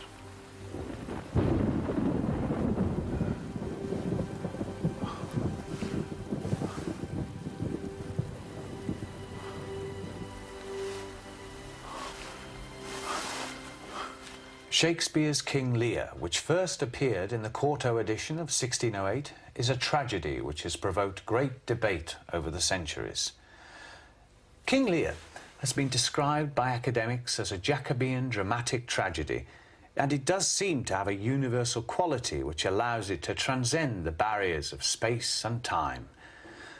It deals with the quintessential nature of man. Shakespeare manages to open up the huge question of what it means to be a human being, looking at how people relate to one another. The drama revolves around one man, Lear, and his lack of insight leads to a series of tragedies. In his declining years, Lear, the central tragic hero, fails to understand his relationship with those closest to him, and he makes a series of fatal mistakes which plunge his entire society into chaos. In recent decades, King Lear has come to supplant Hamlet in the popular imagination, I think, as the greatest of all Shakespeare's plays, in the sense, I think, that it presents the greatest challenges to audiences as well as to performers, and also, in some ways, the greatest rewards. I think King Lear perhaps is the greatest of Shakespeare's tragedies because it faces so directly the fundamental questions about human existence. It never pulls any punches. It goes, as one might say, for the jugular, time after time after time. I think this is because it is so clearly a play that's profoundly concerned with very serious issues. It's a very earnest play. It's a play which is concerned with old age, which comes to everybody if they're lucky. It's concerned with filial ingratitude, to use the phrase in the play itself, that is to say with relations between parents and children, which again is something of universal interest. And ultimately, of course, it's concerned very profoundly with death. It asks the fundamental questions in the middle of the play when Lear is thinking about the evil that his daughter Regan has done to him. He says, let them anatomize Regan, see what breeds about her heart. Is there no cause in nature that makes these hard hearts? We'd love to know the answer to that question still today, and there's the play asking it directly. The mind's free, the body's delicate. This tempest in my mind doth my senses take all feeling else, save what beats there. Lear is a moving play because it involves the audience in the suffering of Lear himself, especially. It involves us in his progress through the play. We recognize perhaps initially that he's a faulty man. He's not a perfect man at all. We recognize the folly of his actions, which is very much pointed up by the fool in the play. Tell me, my daughters, since we now divest us both of rule, interests of territory, cares of state, which of you, shall we say, doth love us most? Lear's daughters, Goneril, Regan and Cordelia, are essential to the plot. It is their response in the opening scene of the play which set the story in motion. The sisters must publicly declare their love for their father, and if they respond well, he will award them each a third of his kingdom. Goneril and Regan are only too happy to flatter their father. However, Cordelia's refusal to compete with her sisters in this way is unacceptable to Lear, and he banishes her to France. Let it be so. Thy truth, then, be thy dower. For by the sacred radiance of the sun, the mysteries of Hecate and the night, by all the operation of the orbs, from whom we do exist and cease to be, here I disclaim all my paternal love, propinquity, and property of blood, and as a stranger to my heart and me, hold thee from this forever! The women set the play in motion by their response to Lear's extraordinary request for a declaration of love. Goneril and Regan are eloquent and elegant in telling lies. Cordelia actually finds it impossible to tell the truth, because the truth is that she does love her father, and she can't say so in public. She cannot, as she puts it, heave her heart into her mouth, whereas her sisters have the glib and oily art, again Cordelia's phrase, to make persuasive and convincing something which doesn't exist. Cordelia is the more clearly virtuous character. Of course, it's possible to fault her, just as it's possible to fault most people. Perhaps she should have been a bit more tactful in that opening scene. Perhaps it wasn't very kind of her to say simply nothing in response to Lear's request for an expression of love. But ultimately, she does stand very much for goodness in the play, I think. Whether it's possible to say that they reflect aspects of King Lear himself is a matter of interpretation, I think. You may say that there is harshness in Lear, as there clearly is. He banishes Cordelia, and that perhaps aligns him with Goneril and Regan. There is also great gentleness in Lear, as we see in the later part of the play, particularly in the reunion scene with Cordelia, and that aligns him with Cordelia. But the gentleness in Lear comes, as I say, in the second part of the play, and may be felt not to be an inherent part in the Lear we meet in the earlier scenes, but perhaps the result of the experiences that Lear undergoes during the course of the play. In other words, that Lear himself may be regarded as a learning character, as a man who develops in the course of the play, and that part of the experience that the audience undergoes in seeing the play or reading it is in watching Lear turn from one sort of man into another sort of man. The play focuses on Lear and the journey he makes. This journey of understanding takes place out on the heath, in the middle of a chaotic storm, which reflects the state of Lear's mind. He descends into madness, but ironically becomes aware of the frailty of man.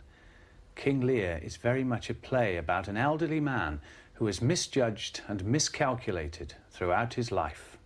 Continue ingratitude! I will punish. Oh, no! I will weep no more! In such a night! To shut me out! O'Regan!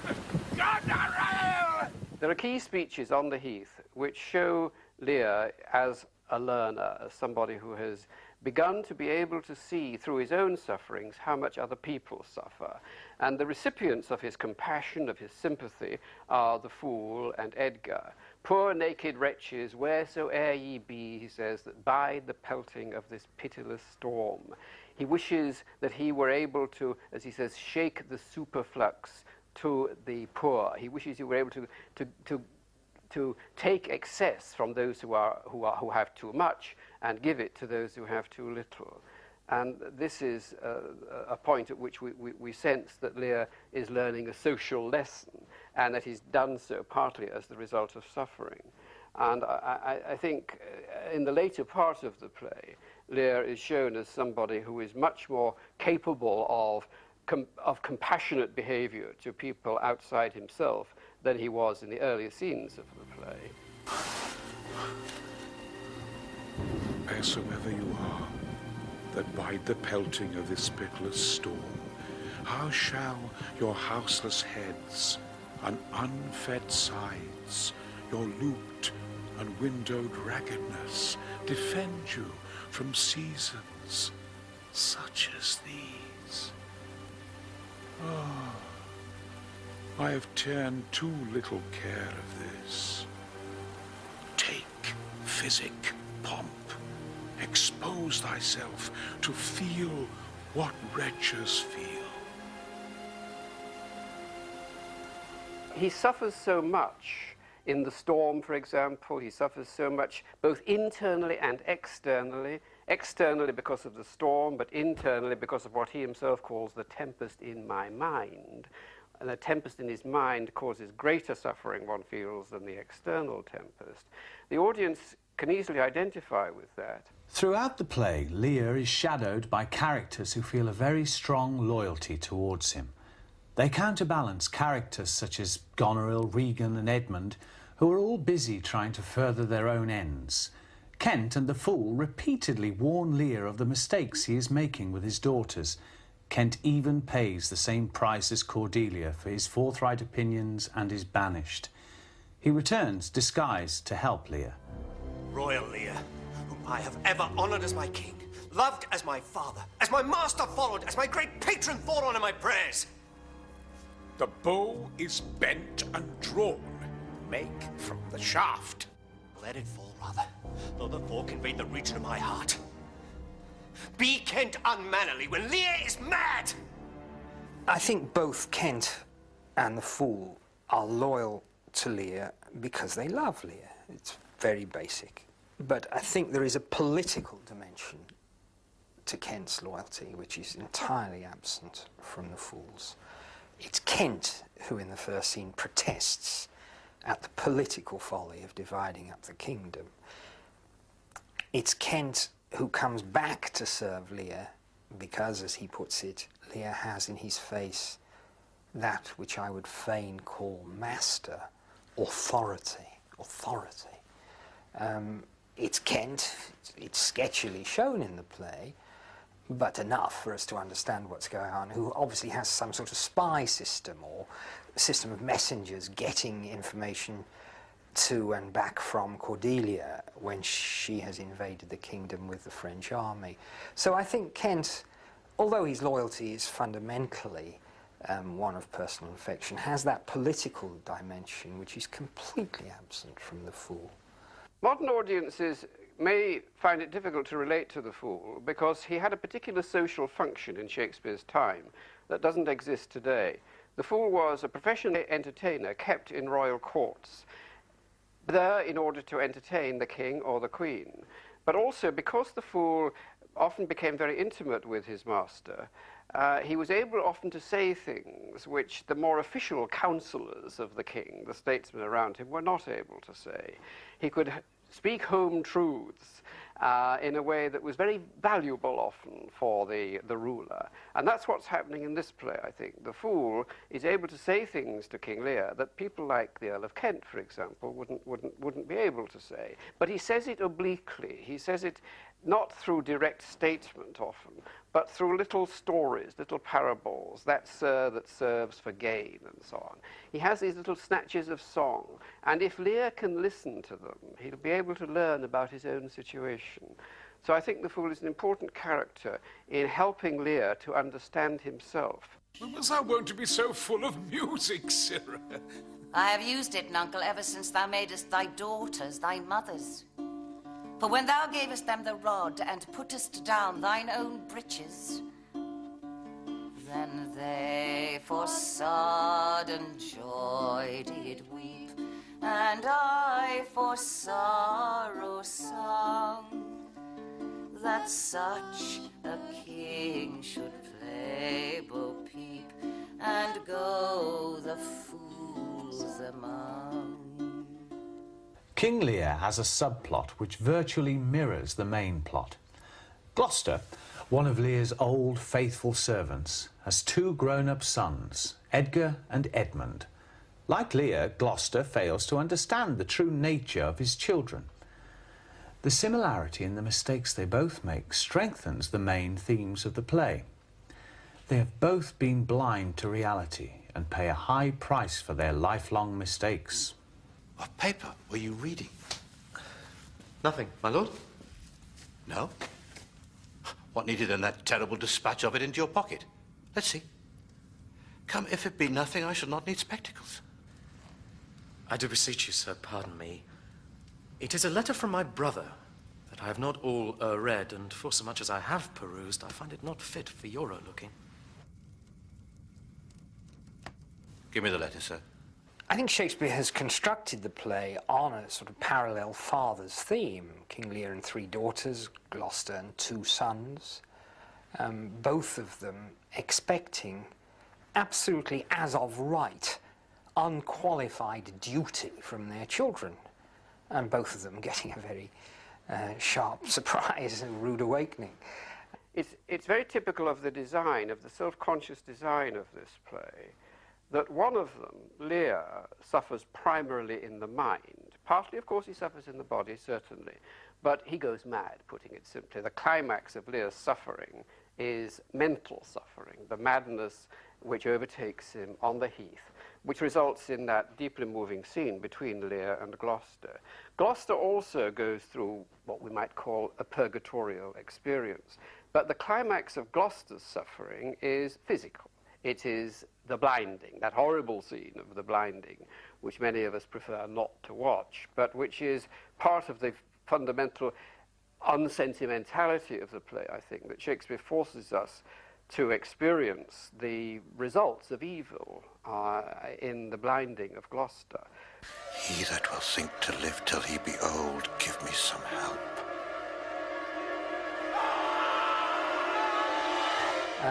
I think both of them go through a kind of learning curve, which is sort of paradoxical at its essence.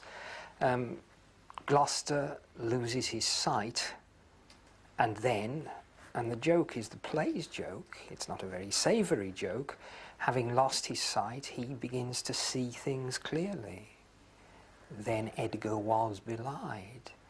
And Lear, equally paradoxically, loses his reason, goes mad, and then begins to understand. They're both following those parallel courses, I think, in that sense. Gloucester might be regarded as having, as being morally responsible for his suffering, in the sense that, as is clearly brought out in the opening passage of the play, his illegitimate son, the bastard Edmund, and a lot is made of bastardy in the play, was begotten after the legitimate son, Edgar. In other words, he was begotten after Gloucester was already married. And this point is rammed home at a later point in the play when it said, the dark and vicious place where the he got cost him his eyes. There's an actual drawing of a moral point in the play.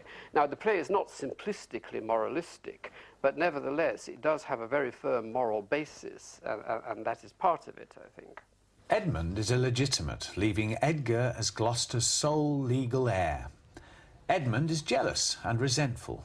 He hatches an evil plot to lead Gloucester to believe that Edgar means to murder him in order to gain his inheritance more quickly. The brothers' characters are very different.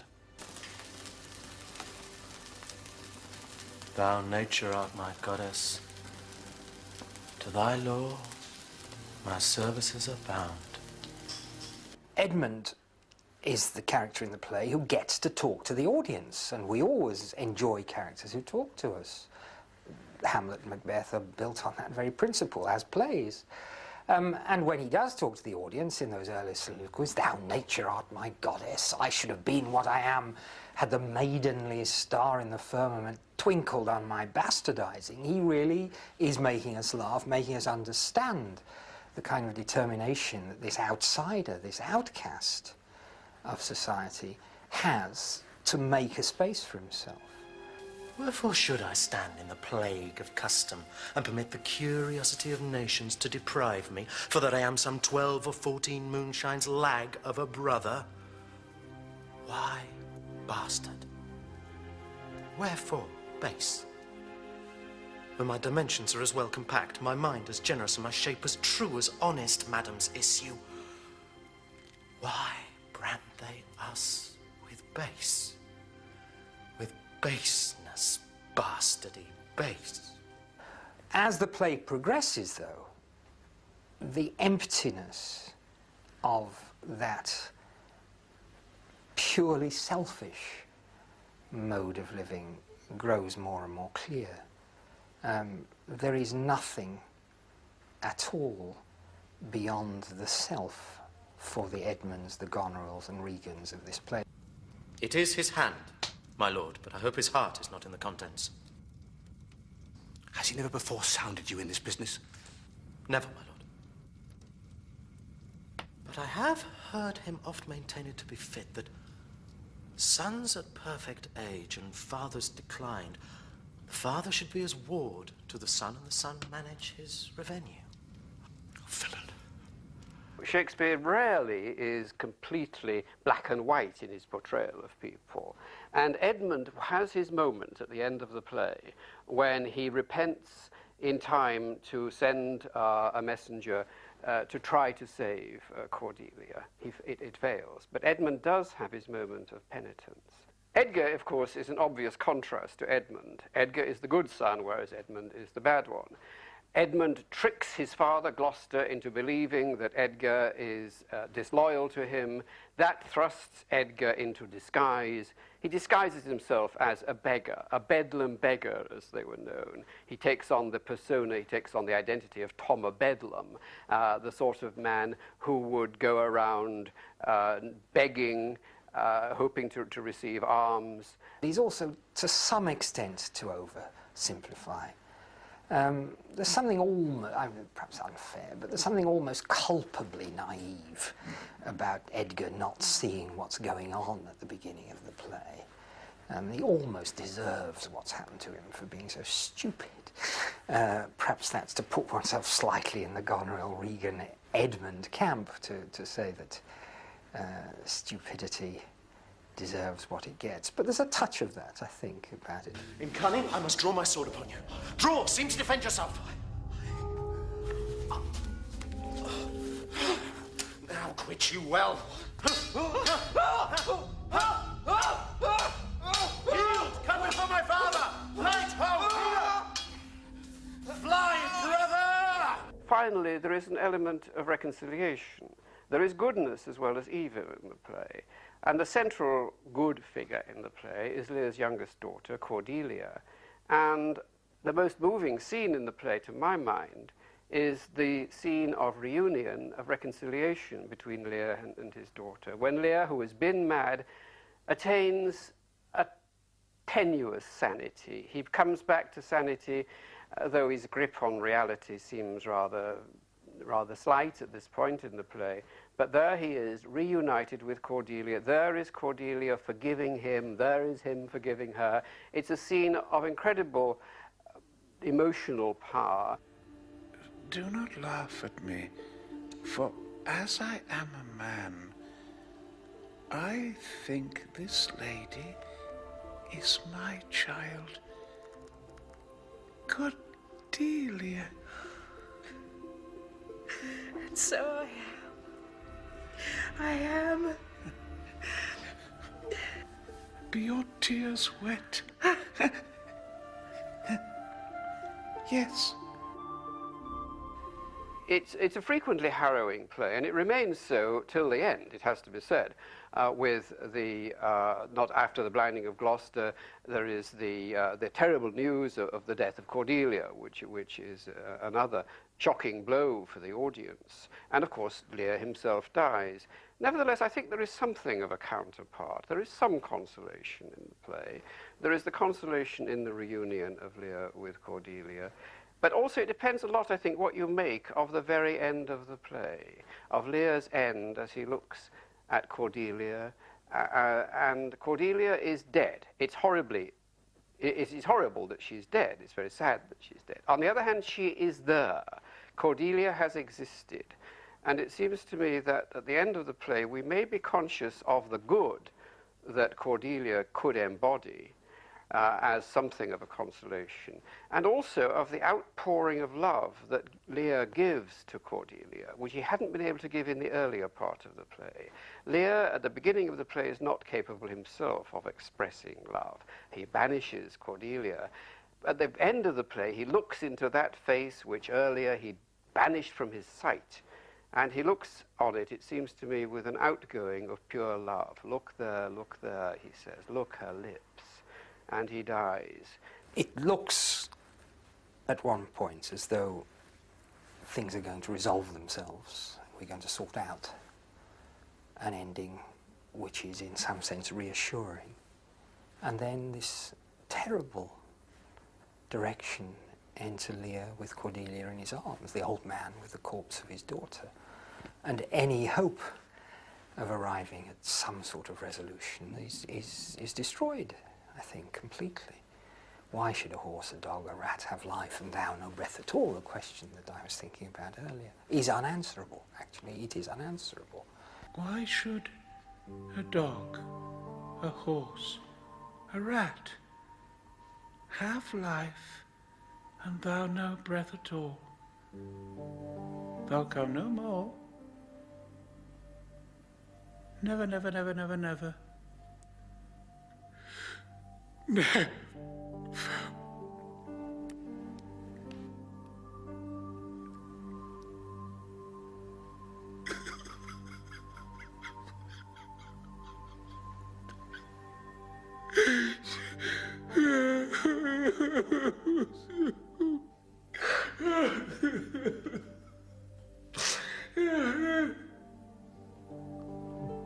I pray you undo this button. Thank you, sir. Do you see this? Look on her. Look. Her lips. Look. There.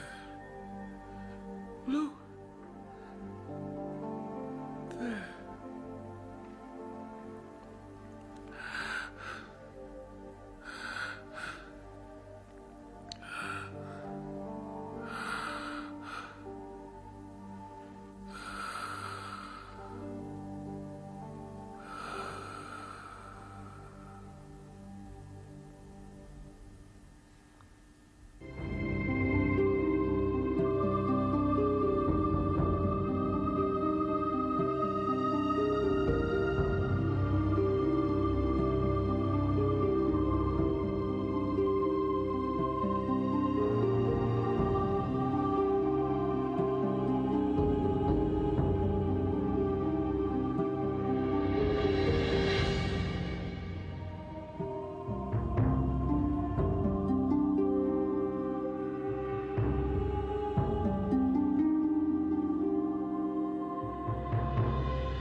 What man art thou that thus bescreened in night so stumblest on my counsel?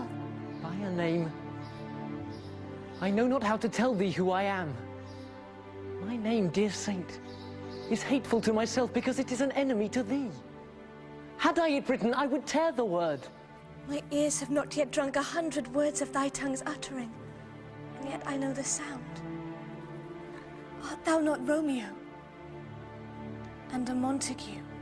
Neither, fair saint, if either thee dislike. Romeo and Juliet is the story of the agony and ecstasy of young love.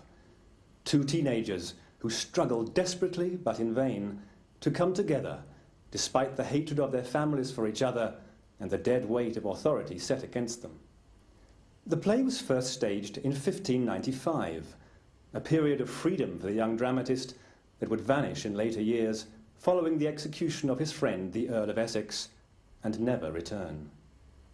Shakespeare, like Romeo and Juliet, discovered that passion could be dangerous and moved on into even darker waters. What deep chords has Shakespeare sounded in the human mind that transformed the story of two infatuated teenagers into such a popular and enduring play? Your light is not daylight. I know it, It is some meteor the sun exhaled, to be to thee this night a torch-bearer, and light thee on thy way to Mantua. Therefore stay yet. Thou needst not to be gone. It's a sort of quintessence of everybody's ideal moment of first love. I think it's absolutely as personal as that. This kind of immediacy, faint absurdity of utter, total, head-over-heels commitment. And we are, I think, early in the play, invited to smile at their extraordinary, their absolute belief that this is it for all time.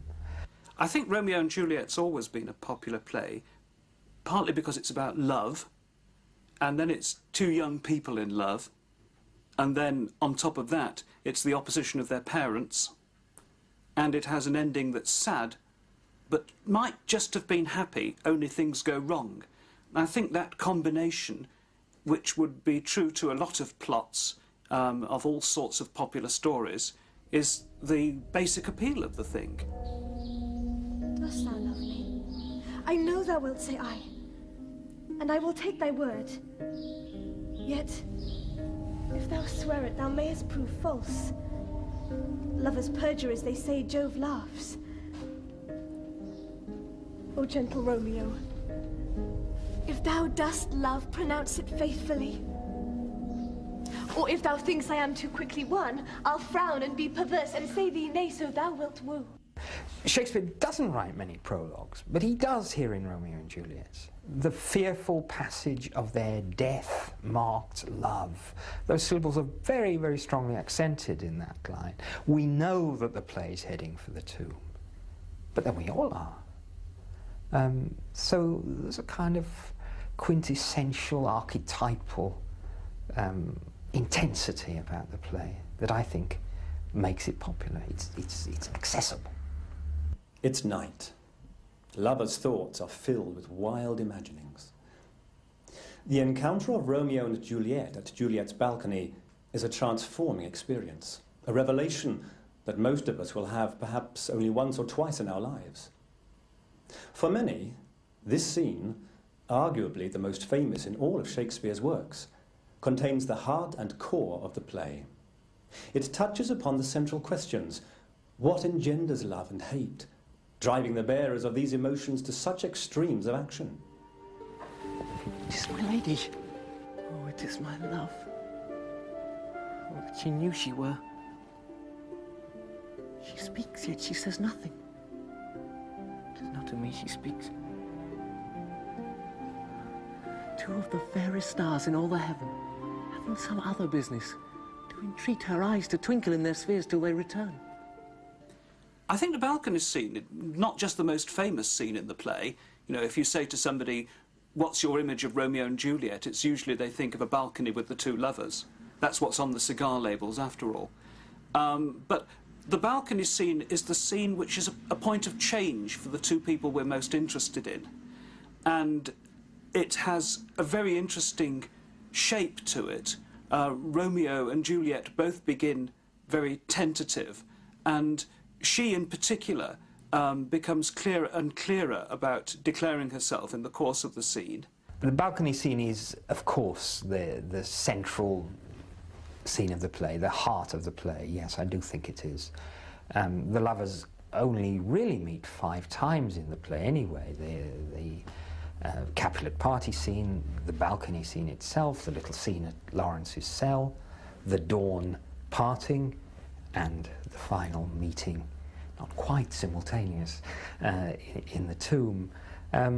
But yes, the fervour, the commitment, the romanticism, which we're also allowed to smile at, is the distillation of the mood of the play in the balcony scene itself, I think.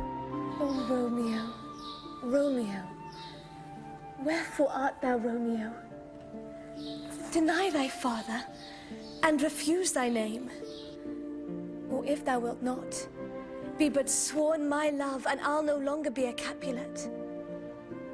Shall I hear more, or shall I speak at this? 'Tis but thy name that is my enemy. Thou art thyself, though, not a Montague. What's Montague? 'Tis not hand nor foot, nor arm nor face, nor any other part belonging to a man. Oh, be some other name. What's in a name? That which we call a rose, by any other word would smell as sweet. So Romeo would, were he not Romeo called, retain that dear perfection which he owes without that title. Juliet's marvellous practicality and Romeo's, I suppose, utterly sincere romantic absurdity in the scene is tremendously enjoyable, I think. The orchard walls are high and hard to climb. With love's light wings did I all perch these walls. Again, there's a lovely acting choice there. I mean, is he slightly tongue-in-cheek as he comes back with all these high romantic answers, or is he wonderfully, youthfully naive with all these high romantic answers? How camest thou hither? Tell me, and wherefore? The orchard walls are high and hard to climb, and the place death, considering who thou art, if any of my kinsmen find thee here. With love's light wings did I overperch these walls. For stony limits cannot hold love out, and what love can do that dares love attempt. Therefore thy kinsmen are no let to me. If they do see thee, they will murder thee. Alack, there lies more peril in thine eye than 20 of their swords. Thou but sweet, and I am proof against their enmity. My kinsmen will kill thee if they find thee here. Alas, there lies more peril in thine eyes, he says to her.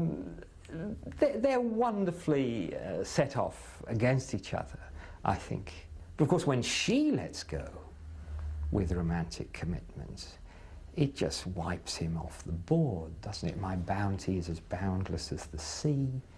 My love is deep. The more I give to thee, the more I have, for both are infinite. I mean, what a wonderful sentence. What a wonderful sentence. Yeah, the core and the heart of the play, surely, surely. Will thou leave me so unsatisfied? What satisfaction canst thou have tonight?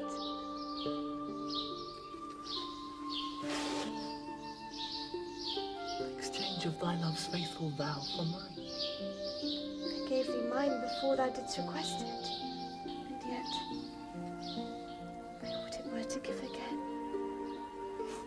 Wouldst thou withdraw it? For what purpose, love? But to be frank and give it thee again. And yet I wish but for the thing I have. My bounty is boundless as the sea. My love is deep. The more I give to thee, the more I have, for both are infinite. Juliet is only just on the threshold of womanhood. A vulnerable, childlike angel, wooed by a teenager who is completely defenseless against the onslaught of emotions he has never experienced until now. But should such unfettered emotions, combined with such youthfulness, simply be accepted without a second thought? Has Shakespeare issued a challenge to us over the centuries and made us ask ourselves, should we feel uncomfortable at the extreme youth of the lovers? I think that this is a question whose relevance today is indisputable, and one which we must confront. Modern audiences should certainly feel uncomfortable at the extreme youth of Juliet, and so should Elizabethan audiences. If anybody tells you that 14 was a normal marriage age in Shakespeare's England, don't believe them. Average marriage ages for women were 18 and 19 at the time this play was written. Oh, bid me leap rather than marry Paris, from off the battlements of any tower, or walk in thievish ways, or bid me lurk where serpents are, or bid me go into a new-made grave and hide me with a dead man in his tomb. Things that to hear them told have made me tremble, and I will do it without fear or doubt to live an unstained wife to my sweet love. Shakespeare wants the youthful commitment, the first love feeling from this play. He also wants pure sacrifices.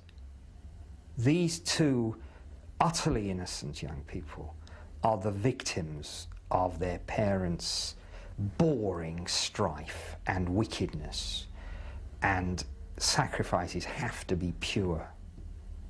It's a long religious tradition, and Shakespeare wants that and makes certain that he gets it. But I think it's important, first of all, that they're young and impetuous and not experienced, and therefore only discovering how to deal with something that neither of them really knew about before. So you've got that sort of awkwardness that seems very real. You know, it looks like, even although the word teenage is recently invented, it looks like this is the Elizabethan equivalent of teenagers in the sense of trying to work out how they are themselves in relation to what people think they ought to do. And then, as their relationship progresses, very rapidly to a marriage, which they assent to. They are given the benefit of clergy in that respect. And then to their first night together, and we see the aftermath of that. It's as though the whole of sexual maturing and experience and understanding has been put on a kind of roller coaster. It's much too fast. And that's both exciting and slightly appalling. And the fact that the people are young adds to that. Wilt thou be gone? It's not yet near day. It was the nightingale and not the lark that pierced the fearful hollow of thine ear. Nightly she sings on yon pomegranate tree. Believe me, love, it was the nightingale.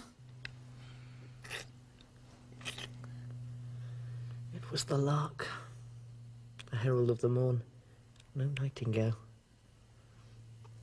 Look, love, what envious streaks do lace the severing sky in yonder east. The good die young is a phrase that Shakespeare may well have had in mind when plotting the demise of Mercutio.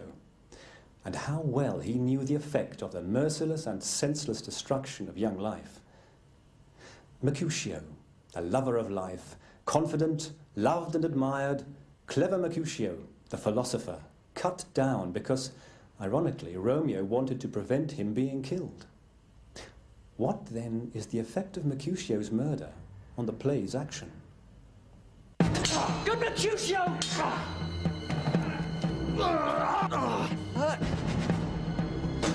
Wait a minute!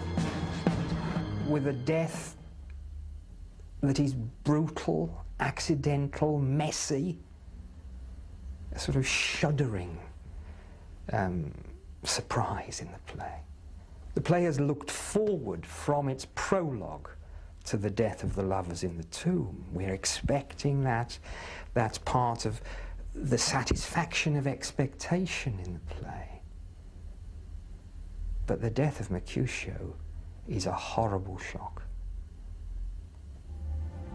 Art thou hurt? Aye, a scratch.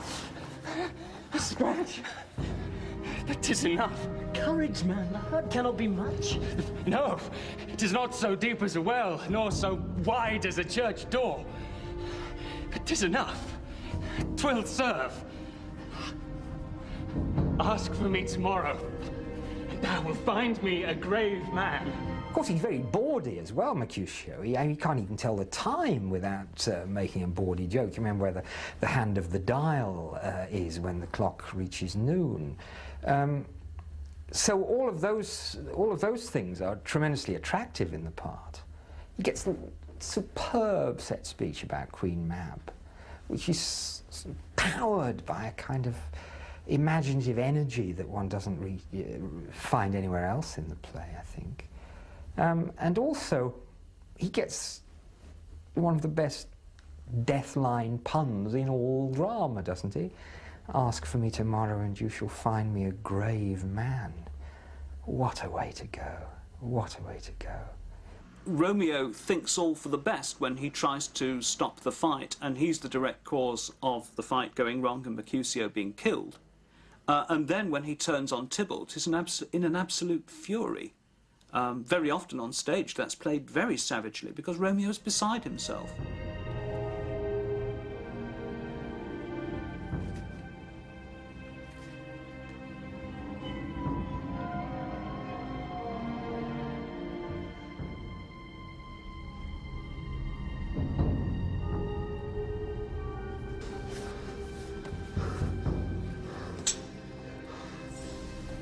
Now, Tybalt, take the villain back again that late thou gavest me. For Mercutio's sword is but a little way above our heads. Stay for thine to keep him company.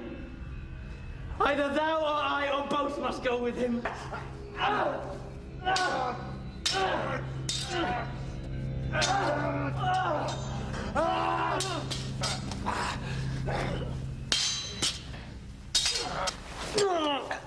One of the particularly attractive things about Romeo is that he turns himself into a complete prat sometimes. When he's in an agony of despair and he's lying on the ground weeping and wailing and failing, you know, I've seen performances of that where you just think the friar really ought to just slap him on the face and tell him to pull himself together. The friar says so, but he doesn't usually use violence. And then the nurse comes in and you get a sense that everything is falling below a level of tragic dignity, and I think that's very good. Without the friar's intervention, Romeo and Juliet would probably have been miserably alive instead of immortalized in death. Should he have attempted to play God? I know that as an actor I was made painfully aware by Shakespeare of the dilemma he poses even more powerfully in later plays. Should the friar have followed his conscience, as I think we all would have done? Or should he keep within the rules of the society he administers to and let events take their own course? His role is pivotal in the action. Is he the moral centre of the play? Get thee to thy love as was decreed. Ascend her chamber. Hence and comforter. But look, thou stay not till the watch be set, for then thou canst not pass to Mantua, where thou shalt live, till we can find a time to blaze thy marriage. Reconcile thy friends, beg pardon of the prince, and call thee back with 20,000 times more joy than thou wentst forth in lamentation. Two ways of playing the friar, I think. A well-meaning,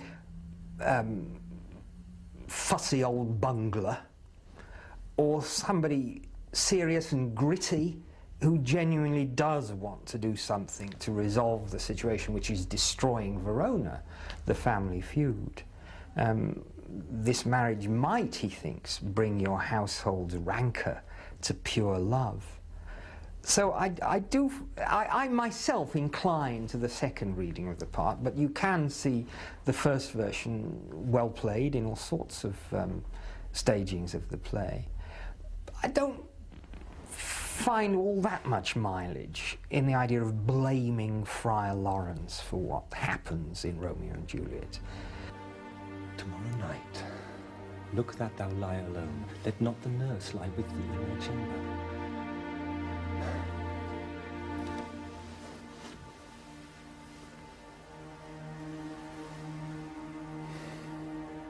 Take thou this vial, being then in bed, and this distilling liquor drink thou off. So I think the friar is a pivotal character, not because he's a guide to what is the right view of things, but because he's an indication of how easy it is for right thinking not to turn out right in the end. But these two people, the only two adults in the play who know what's happening, with their affection for these people they still regard as children. Stand up, and you be a man, with the implication that you may not be yet. It's almost as though she's come to smack his bottom for being so childish. There's a feeling of that about it. Stand up! Stand up! Stand and you be a man! For Juliet's sake, for her sake, rise and stand. Why should you fall into so deep an O?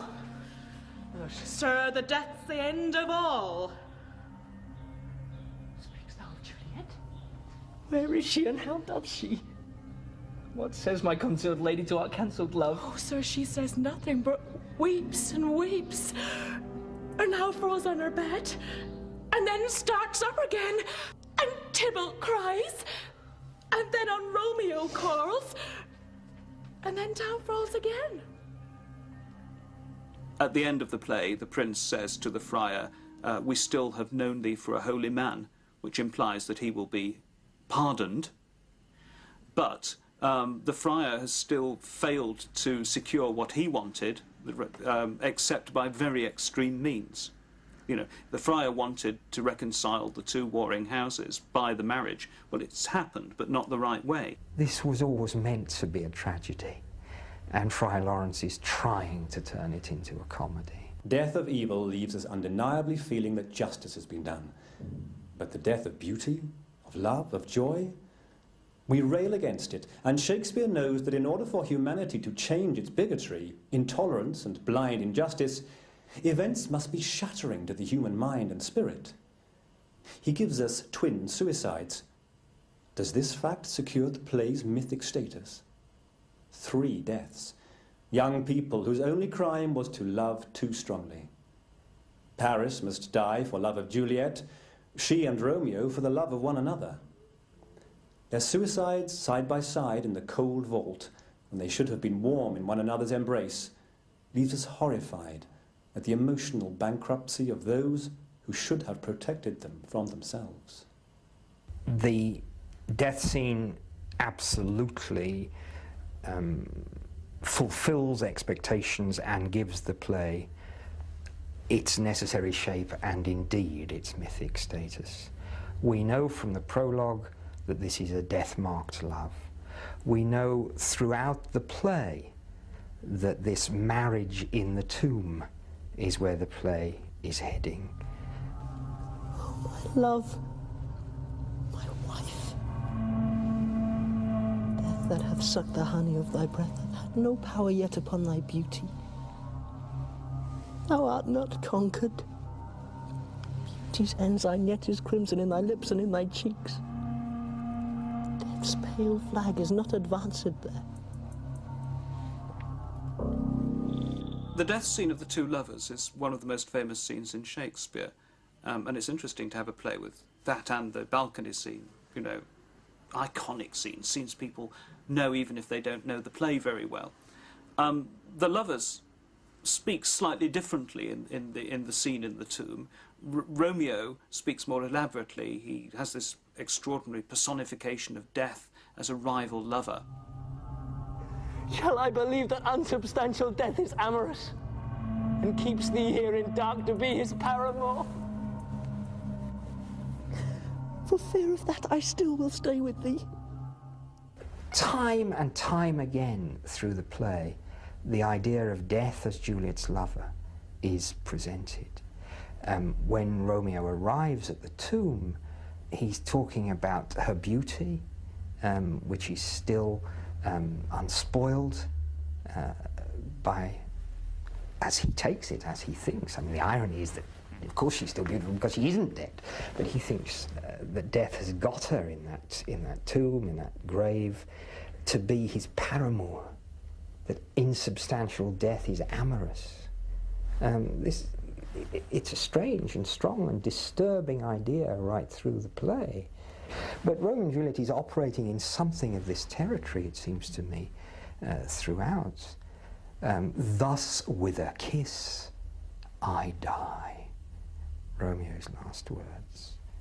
And the last action of Juliet is to push the dagger into her body. And the dagger as a phallic symbol is a constant in European literature. The consummation of love in the grave is where the play has been going from the beginning, and it's where it ends. There is no other destination, and I think the mythic status of the play depends on that disturbing equation. Oh, Churl! Drunk all and left no friendly drop to help me after! I will kiss thy lips. I believe some poison yet doth hang on them to make me die with a restorative.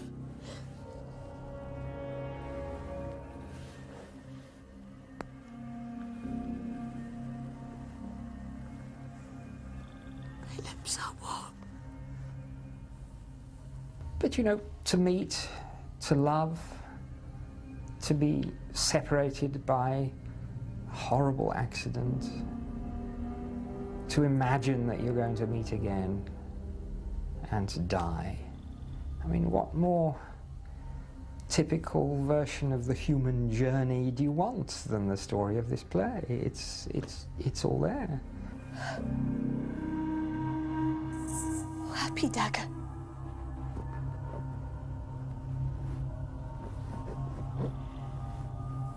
This is thy sheath.